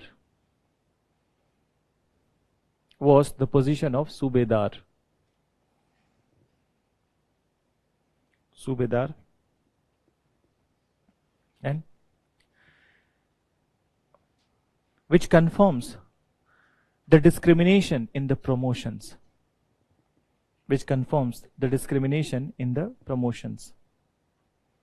Okay? So these were the reasons for the military reasons basically we have listed. अभी political, social, religious we will see after the break. ठीक है? बहुत लोग online break मांग रहे हैं. So then you can also take the break. So we mentioned military reasons of the revolt, but then there are n number of the reasons. थोड़ा शांत हो जाओ. So n number of the reasons. So understand. So the next reason of the revolt is basically, let's look at the sociologists and political causes of the revolt. But political causes is one of the very important factor. In fact, the major rebels of this revolt were the rulers of India, okay, who have guided the people, though unsuccessfully, but they have guided the people, and then they left an indelible impact on the society. So what was the issue with the political scenario of India? First of all, that British authority, when Wellesley has come to power, so what he initiated, subsidiary alliance system. With subsidiary alliance system, you have seen that there was a complete control on the sovereignty of the Indian native states. So Marathas came under this fold. Later on, Mysore, that it came under this fold. Travancore came under this fold. So majority of the states were kind of left powerless. They were rendered powerless because of the subsidiary alliance system. But then the most extreme step was taken by the Dalhousie. Okay? Dalhousie became the Governor General of India in 1848, and then he initiated this policy which is known as Doctrine of Lapse. So what is this Doctrine of Lapse? So going by the Doctrine of Lapse, it said that if an Indian ruler, ध्यान से समझना, if an Indian ruler is dying, okay, so his death happens, and if there is no successor from his direct blood, so then the area would be annexed by the British authority. What do we mean by direct blood? His own son, nobody else's son. Brother ka, sister ka, kisi ka bhi son except nahi hoga. So, and they clearly maintained that adoptions from the extended families will not be accepted. Okay? So extended families are the brother, sister and everything. So going by the application of the Doctrine of Lapse, they annexed many of the princely states of India, and these were, so I am writing in the chronological fashion itself that which all states were annexed. So Jaitapur, पहले Satara, सबसे पहले Satara, then Jaitapur, both are in Maharashtra, then Satara, Jaitpur, Bhagat, Sambhal, Sambhalpur, not Sambhalpur, it is Sambhal, then Bhagat, Sambhal, and then Chota Udaipur,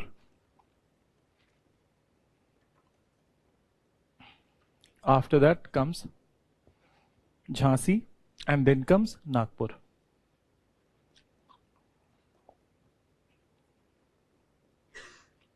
So these all Indian states starting in 1848, and this was in 1854. Jhansi is in 1853. So majorly this one. So this is how these all states were annexed by the application of the Doctrine of Lapse. Though these all states, they tried to converse with the British authority that there must be restoration of their territory, but then nothing fell on their deaf ears. Okay? For this purpose, they have become Behra. Okay? That's what I'm saying, that nothing fell on their deaf ears. So now what happened? That these all kingdoms are disaffected, and when the Sepoy mutiny started, they all joined the kingdom. Okay?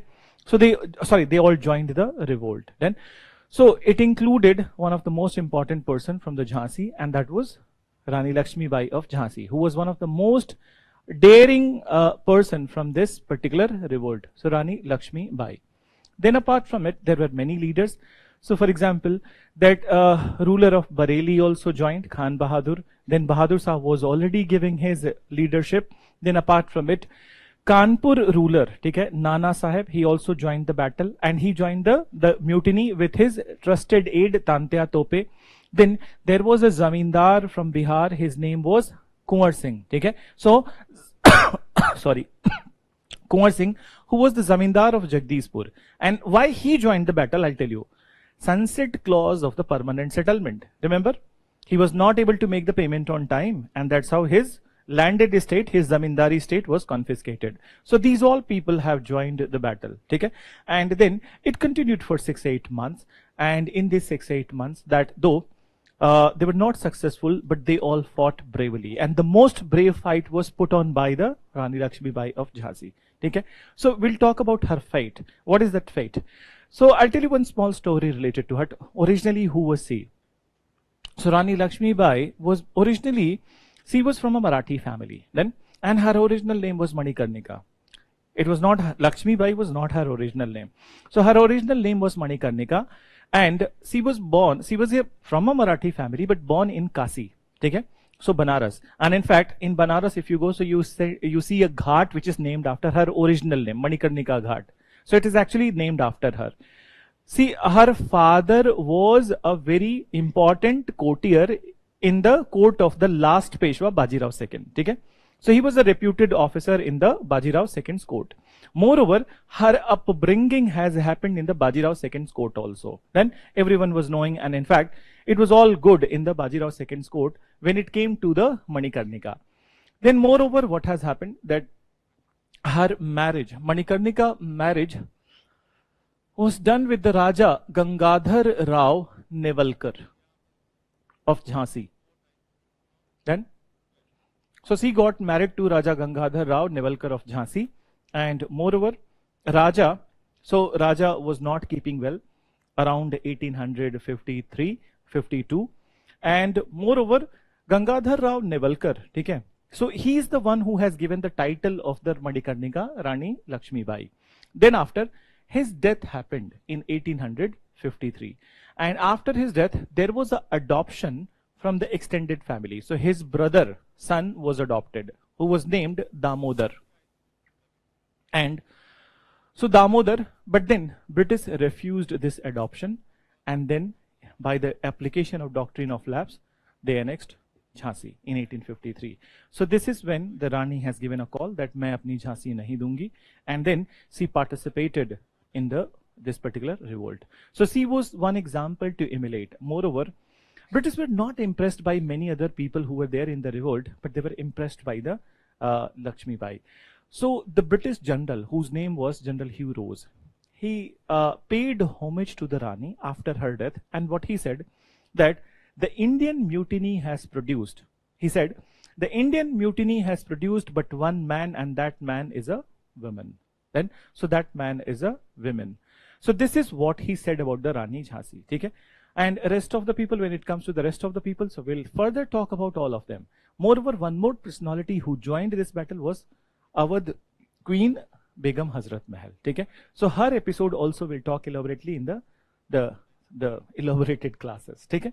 So mention thoda bahut likho. You write that political causes as a title likh lo, and then you write the Indian rulers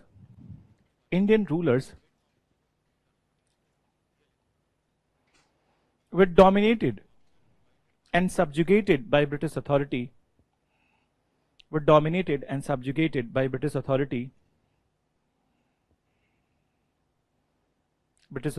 From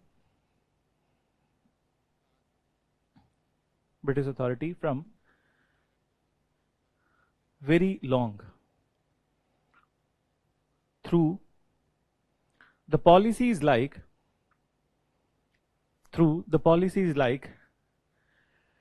effective control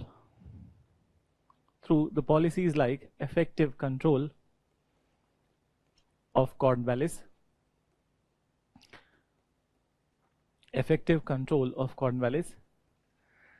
and subsidiary alliance system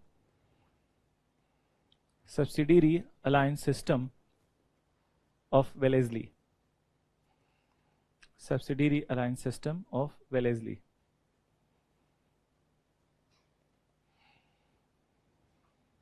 Then mention. In 1848, Governor General Dalhousie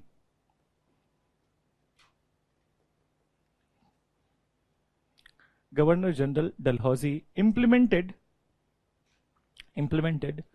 doctrine of lapse.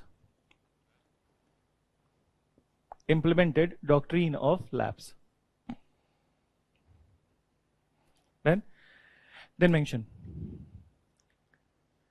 As per this policy, if any Indian ruler dies without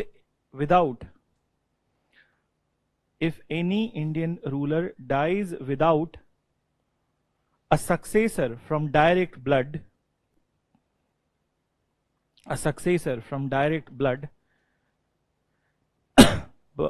then adoptions from the extended families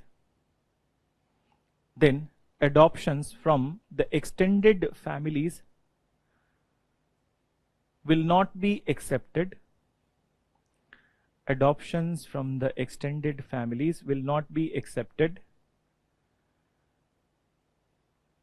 And the territory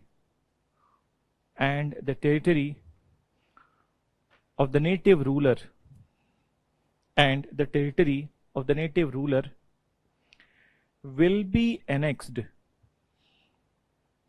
Territory of the native ruler will be annexed into British Indian territory.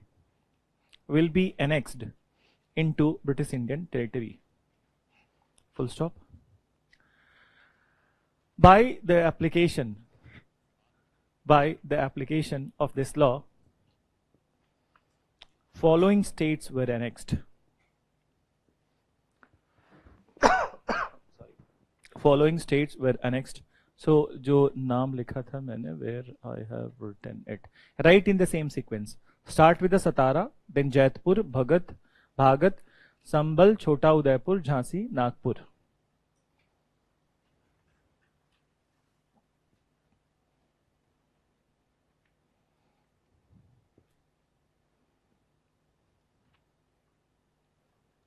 Run.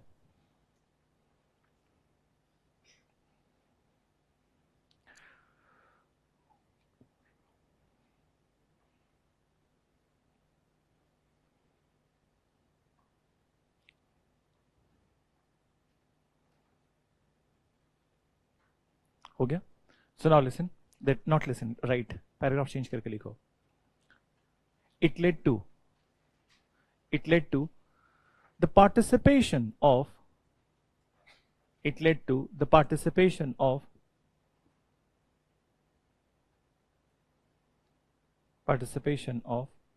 the disaffected rulers of these areas. Participation of the disaffected rulers of this area in the mutiny.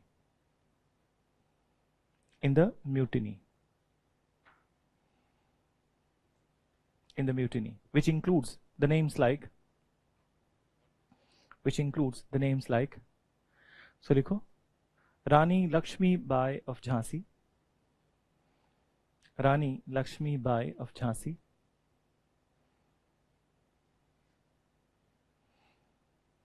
Begum Hazrat Mahal of Awadh,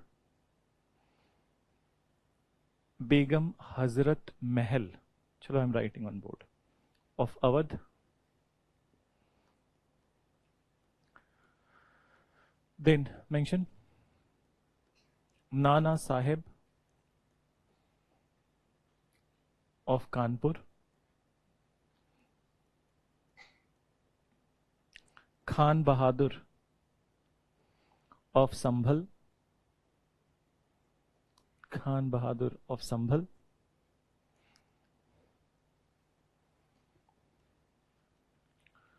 Maulvi Ahmadullah,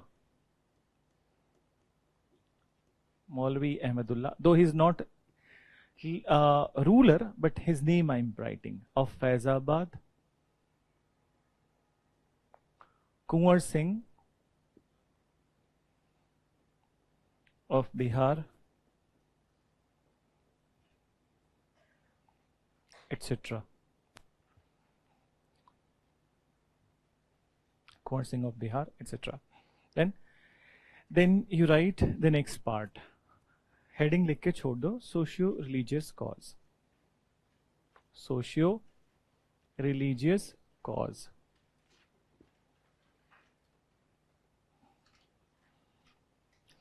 So what is this? ये भी एक वजह थी. In fact, the revolt that we have seen in the army, was it a socio-religious? Yes, it was. क्योंकि army में हुआ, but sentiment तो religious hurt हुए थे. So that will be said as the religious also, ठीक है? But at the same point of time, there were many other things which are of the religious nature. So first of all, the activities of the Christian missionaries. You remember the Charter Act of the 1813 we mentioned. And what was there in the Charter Act? It allowed Christian missionaries to come to India and propagate Christianity. So in fact, there were many instances of the forceful conversion into the Christianity.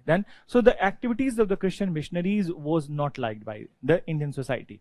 Then, moreover, there was social, interference of the British into the social affairs of India. So many such practices of the Indian society, though they might be orthodox, superstitious, but Indians did not like the British intervention. The view of the Indian people was that who the hell are British to change our social practices? If it is bad, so we will change it, but who the hell are they then? So they did not like the interference in the social affairs. That is another thing. And moreover, there were many such social legislation which was initiated by the British. It was not liked by the Indians. So what were those social legislation? So for example, Hindu Widow Remarriage Act. Okay? But then the most important was the Religious Disability Act. Religious Disability Act of 1850. So Religious Disability Act of 1850, it tried to change many of the customs and the traditions of the Hindu society. And as such, what happened, that Hindus became doubtful about the intention of the British authority in India. Then, so mention karo, likho, that you write with, Indians did not like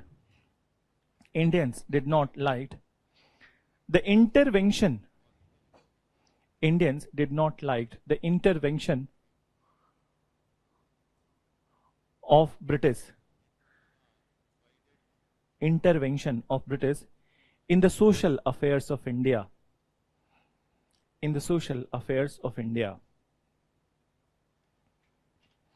Then mention, आगे लिखो, the activities of the Christian missionaries,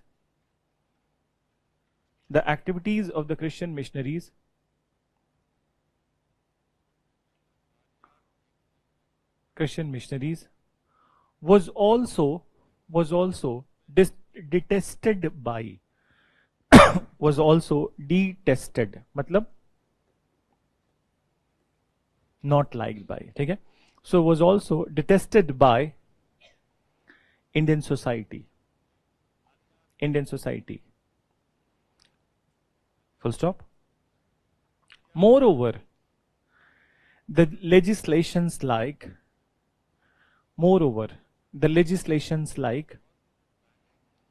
Hindu Widow Remarriage Act,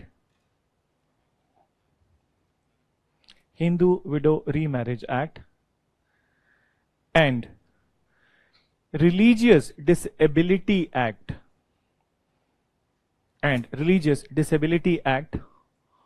of 1850,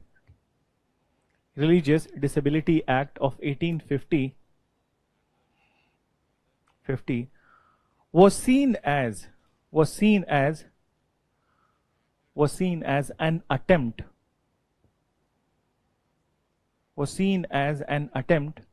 to impose Western culture, on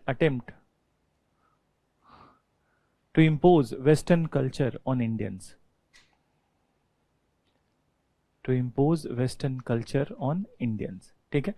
So social affairs and social things also played a social religious. And एक और इसमें add कर लो, that the rifle episode also hurted the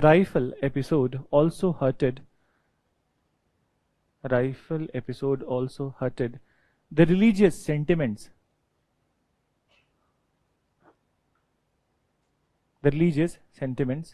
of Indians. Then so this is what is all about this particular part. ठीक है? That causes, अब एक और चीज है, that last thing that we need to mention is basically that revolt failed. And the reasons of the failure, I'm not going deeper into this at this point of time, but there are few things which I need to mention.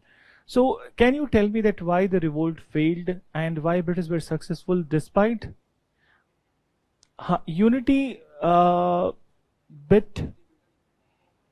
Bitter word, ठीक है? So that unity was not an issue. Obviously everybody is there, coordination is not there. That will be better, ठीक है? Lack of no, this will not include, ठीक है? Rani Lakshmibai itself was a good leader, ठीक है? Support of the, ठीक है, that will be counted. And then did not, yes. So what he's saying, that it did not embrace the entire India. That is also one of the reason. Communication भी issue था, ठीक है. I tell you one example related to communication. So for example, let's suppose that revolt is going to that has started and the people of that my village are going into the revolt. If I want to convey the message to the next village that they must also participate, so the communication was very primitive. And you know why? How? Dry rotis were sent to the other village, okay? And lotus flowers were sent to the other village as a symbol of the that they must be participating in the revolt. Many times people were not knowing that what to do with the dry rotis, okay? So communication barriers there. And why people were preferring this kind of primitive kind of the communication? The reason is, by this point of time telegraph services has started. Then so they were fearful कि if direct communication will happen, so British को पता चल जाएगा. उनको वैसे भी पता चल रहा था, ठीक है. So anyway, so communication was also not good. Coordination was not there. Leaders were very strong, leaders were there, but then in between them coordination was not good. Then apart from it, it was based on a flawed ideology. What is flawed ideology? That with violent method, okay, they will overthrow the British. Then so for that they must have an organized all India army. ऐसा नहीं है कि हो नहीं सकता था, but then they must have had all India army organized, which they didn't had. And then other things that you guys mentioned, that is all right, but one of the most important factor is that British were laced with the sophisticated technology and the weapons. So for example, the rifles itself, British are laced with the Enfield rifles, which is much superior. Then, and on the other hand, telegraph services played a vital role in knowing the activities of the rebel leaders then, and that's how they were defeated. Another thing, that revolt did not embraced or did not spread to the entire country. South India was that it was highly affected with, little affected with it then. And apart from it, there was very less support from many other sections of the society. So for example, that intelligentsia class did not support it, and many other rulers, ये जो list हमने लिखी थी कि झांसी, नागपुर, भागत, so only this much rulers are participating, but is in India only this much rulers are there, so other rulers did not supported the revolt. So counting these all factors, the revolt was suppressed. So एक बार लिखो that failure of the revolt as a title.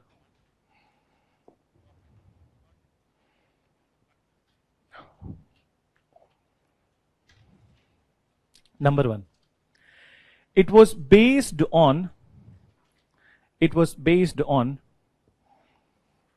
flawed ideology. It was based on flawed, FLAWED, ideology of violent overthrow. Flawed ideology of violent overthrow of British rule in India. Violent overthrow of British rule in India.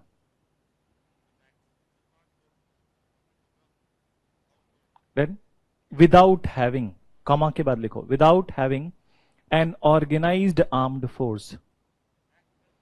Without having an organized armed force.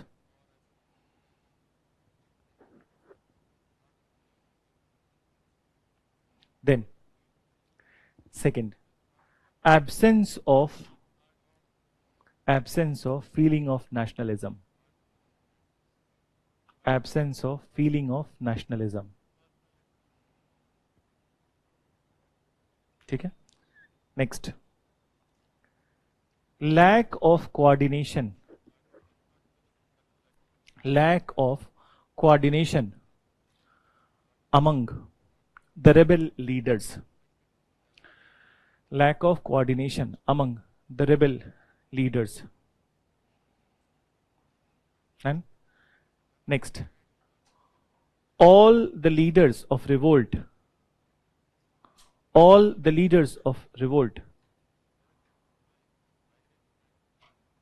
participated due to their self-interest. Participated due to their self-interest and not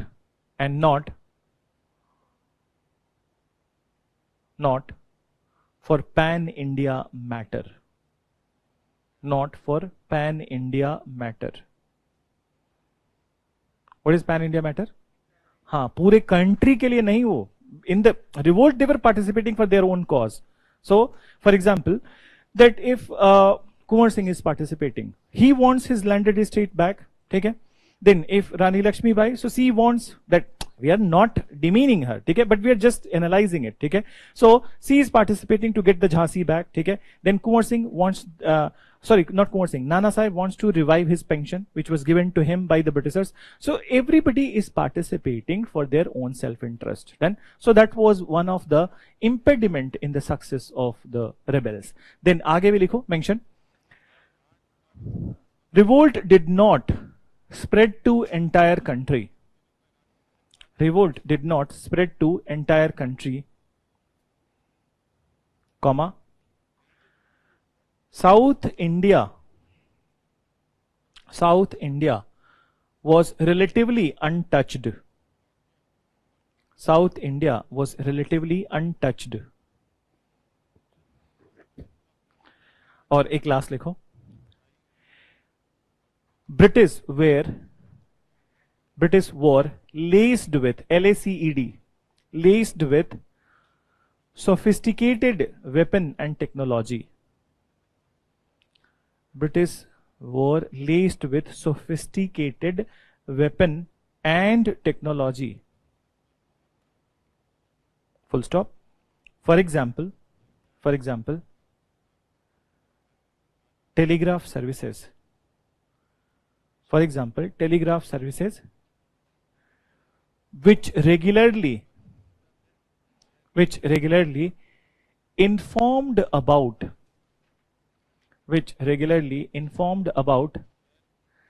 rebel activity,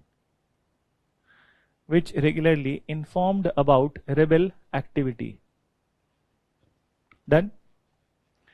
So counting these all reasons, एक और last में लिख लो, ठीक है? Moreover, the revolt did not had the support. Moreover, the revolt did not had support of many rulers, zamindars, and intelligentsia class of India. Intelligentsia class of India.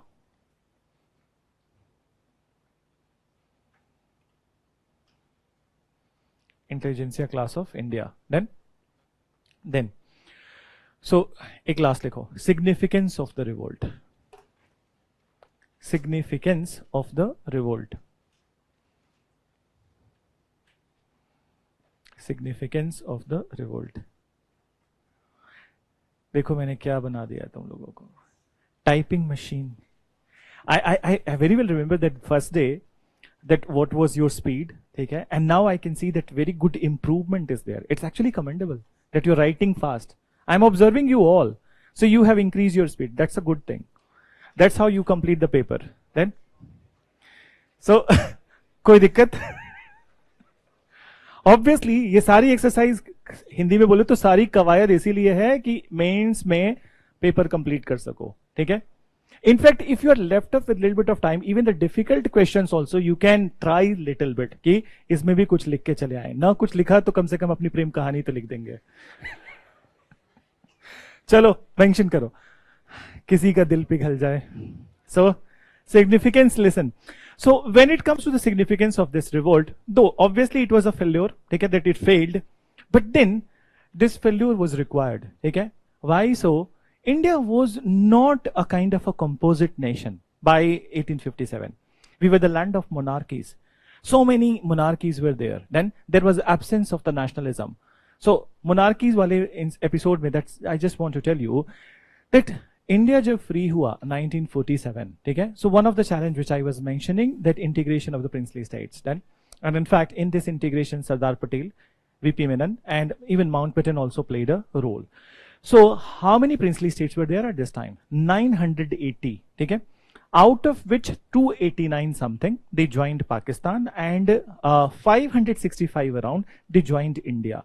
So just understand that कि अगर जो independence के time पे these many princely states were there, so obviously in 1857 बहुत सारे princely states होंगे.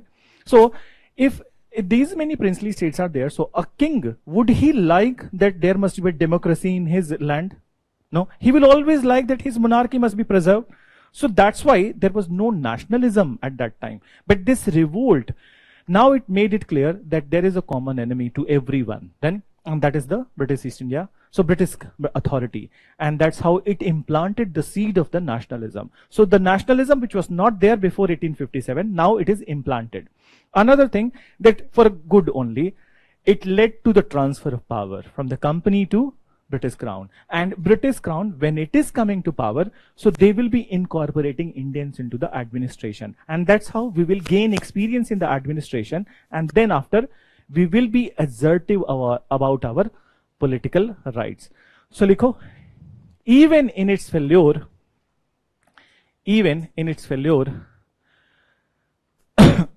revolt served a great purpose. Even in its failure, revolt served a great purpose by implanting the seed of nationalism. By implanting the seed of nationalism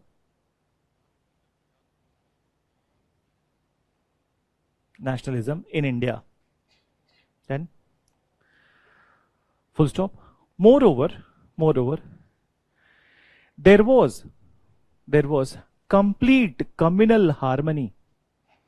Moreover, there was complete communal harmony during the course of revolt. What does it mean, communal harmony? Hindus and Muslims में unity थी, ठीक है? That's what we are talking about. Then you mention, it further led to transfer of power. It further led to transfer of power from British East India Company.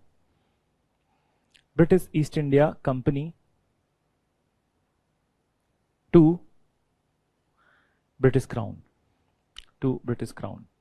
Then, so one last topic that we are going to see today, that is the Queen Victoria's Declaration. ये पूरा मैं cover. That Queen Victoria Declaration, I'm not leaving any part of it because it is important event. And then after, tomorrow we'll be starting with the foundation of the Congress. ठीक है? So we'll enter into the freedom struggle part. So title लिखो, ठीक है? Write the title. Queen Victoria's Declaration. Proclamation, not declaration. Queen Victoria's Proclamation.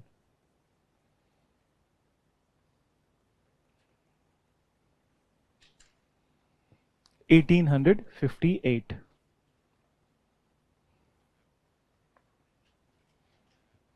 Now listen. So revolt is suppressed, and then after the suppression of the revolt, so started in 1857, and June 1858 completely suppressed. Okay? Then this proclamation is read by on 1st of November. Okay? So let me write first. 1st of November and 1858. Place was a darbar held at which? कहाँ पे? Allahabad. So a darbar held at Allahabad, and Governor General Canning was the one. So Dalhousie is recalled, and then Canning is the new Governor General. So Governor General Canning read out this particular proclamation. So what Queen Victoria has said in this proclamation? ध्यान से समझना. The proclamation of the Queen Victoria, it disclaimed any intention of conquest in India. So पहला word, she disclaimed any intention of conquest in India. What does it mean? Disclaim का मतलब intention of conquest, that she is saying, maintaining कि अब के बाद, after this wars, she will not be annexing any princely states of India. You get it? So this assurance is given to the Indian rulers that there will be no annexation. Okay? So this she maintained. Second part, she is saying that the rights of the Indian princess would be respected. Princess का मतलब Indian kings. ठीक है? So the rights of the Indian princess would be respected. Third, then that the British authority will follow the policy of justice and benevolence. Okay, so justice and benevolence, meaning that obviously it is very clear that justice and what is benevolence? Welfare of the people. Okay, so it will work for the justice, it will work for the benevolence or welfare of the people. Then it said British authority will promote religious toleration in India. Okay, so this is what they are putting. We were actually tolerant by this time, but they are deliberately putting कि नहीं toleration नहीं था. We are going to promote the religious toleration. Then the next one she maintained that Indians will be entitled. ठीक है? नहीं एक और बात है. ठीक है? So then she is maintaining that British authority will not interfere.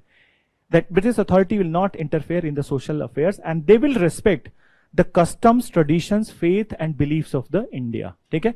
So got it? कि earlier religious intervention or social intervention has led to the aggression in the people or basically not accepting the British. So now they are saying कि अब हम लोग now onwards will not be interfering in the social affairs. And then finally they said that Indians will be entitled to enter into the public services without any discrimination. ठीक है? So after this declaration, अब पीछे वापस जाते हैं 1853 Charter Act. You remember civil services was to open to Indians, but अभी तक open नहीं हुआ था. So now after this declaration in 1861, the services will be open to Indians. So mention, you write. So you write that the proclamation was read out by Governor General Canning. Read out by Governor General Canning on 1st of November 1858. Governor General Canning on 1st of November 1858 at a darbar held at Allahabad. Held at Allahabad. Full stop. It formally ended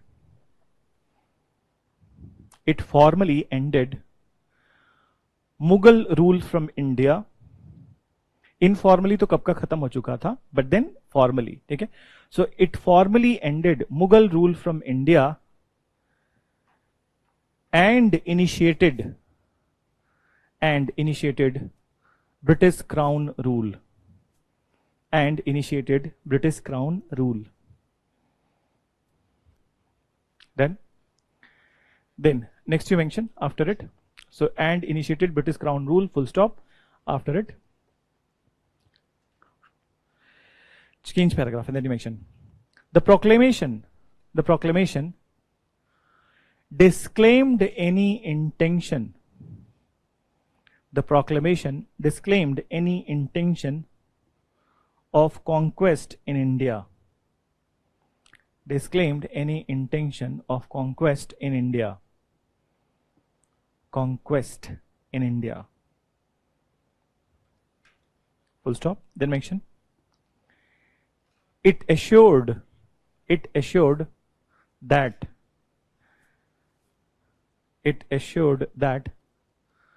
rights of Indian princes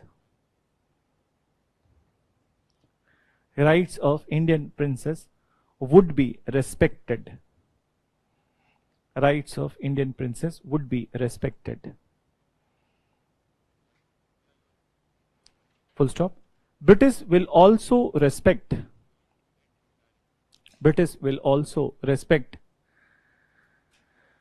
the social customs,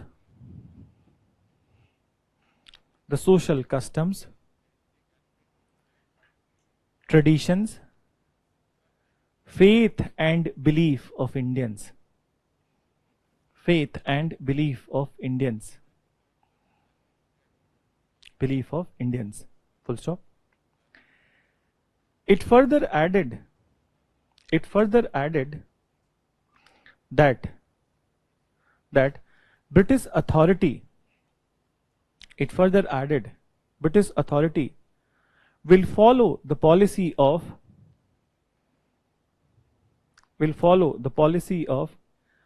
justice, benevolence and religious toleration. benevolence, and religious toleration.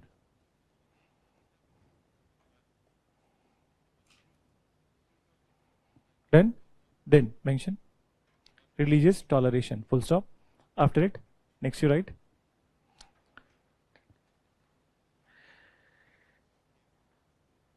it further maintained that Indians would be encouraged to participate in administration.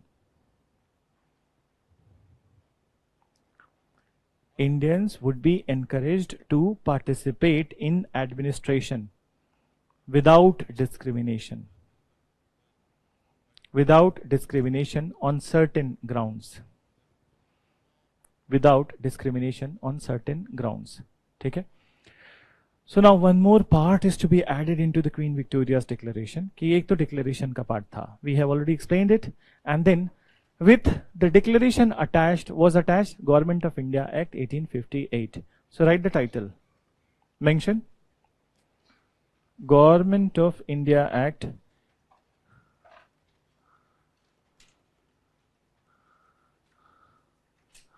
1858.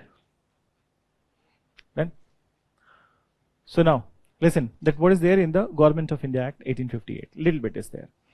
So elaboration of this act will happen in 1861 with the Indian Council Act, but here they just came up with some of the provisions. So what was the provision? That obviously the company's rule is over, so there is no need of Court of Directors, Board of Control. You remember we mentioned Court of Director, Board of Control, so that group is abolished by this act. Now Governor General, अब ध्यान से समझना, Governor General of India was designated as Viceroy of India. Okay, so Viceroy of India. But then one more thing, this term will also continue. Okay, and this will also continue. Kyun? What is the reason? So understand that same person, okay, that Canning, he became the Governor General and the Viceroy. Okay, so Governor General, he is also Governor General, he is also Viceroy. So why these two positions? As the role of the Viceroy, he is representative of the British Crown, and Governor General, he is the administrative head of India. So that is the meaning. So Governor General position indicates administrative head of India, and Viceroy position indicates he is a representative of the British Crown. Okay, so both the terms will continue. Then apart from it, Secretary of State. Then so Secretary of State, who is a cabinet minister in the British Parliament, and he was the one who was the president of the Board of Control earlier. Okay, so now he will be made responsible for Government of India, and to help him, to assist him, a 15-member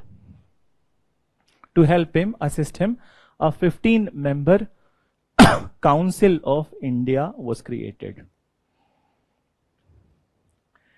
So actually सारी कहानी यहीं से start होती है. 15-member Council of India. Why it is important? So this is the one in which later on Indians will be incorporated. This is the one which will develop into the Parliament. Okay? So from Council of India, it will be later on it will be known as Imperial Legislative Council. Okay? Then Executive Council. Okay? So Legislative Council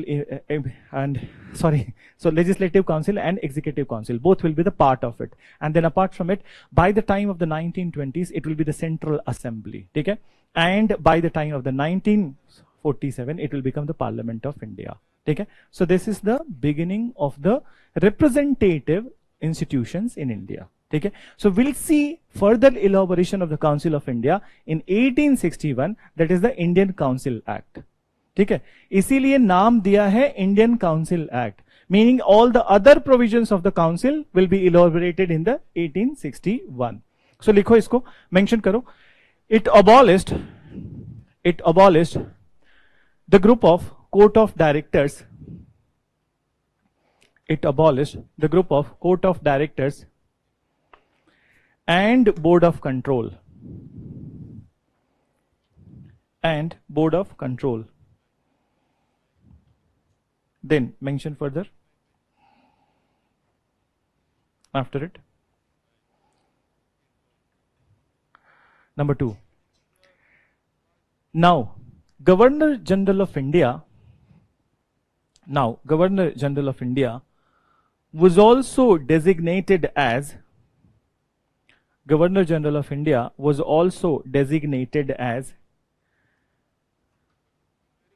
Viceroy of India. Then,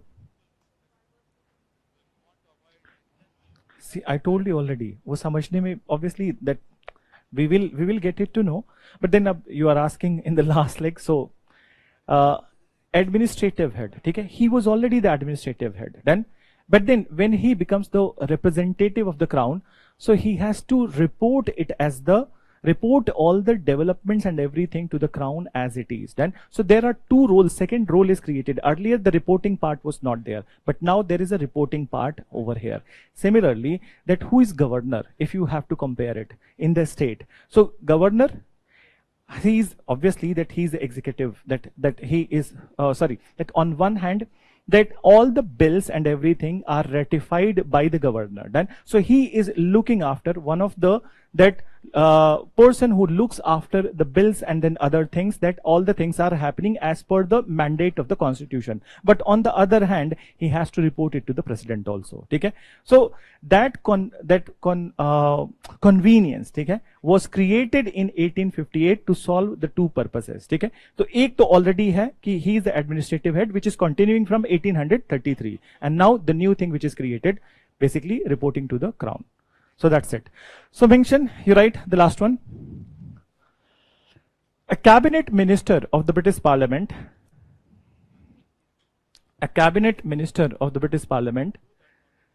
Secretary of State was made responsible for Government of India. And उसके बाद लिखो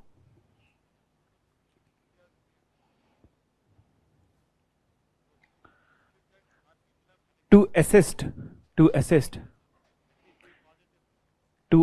Secretary of State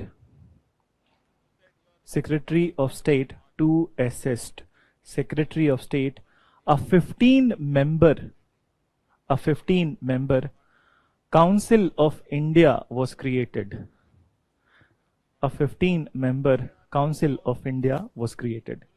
That's it for today.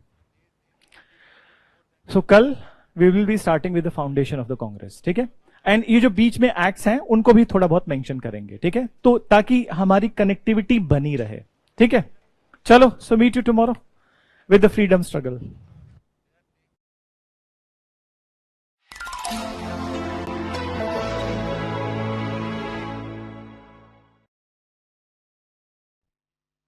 So listen, good evening.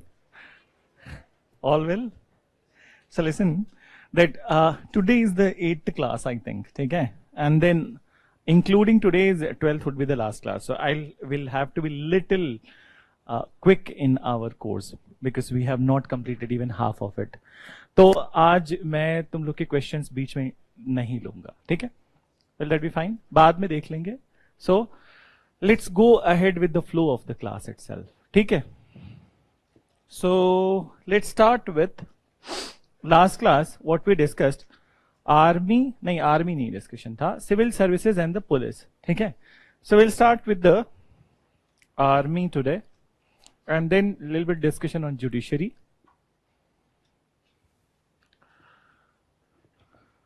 No.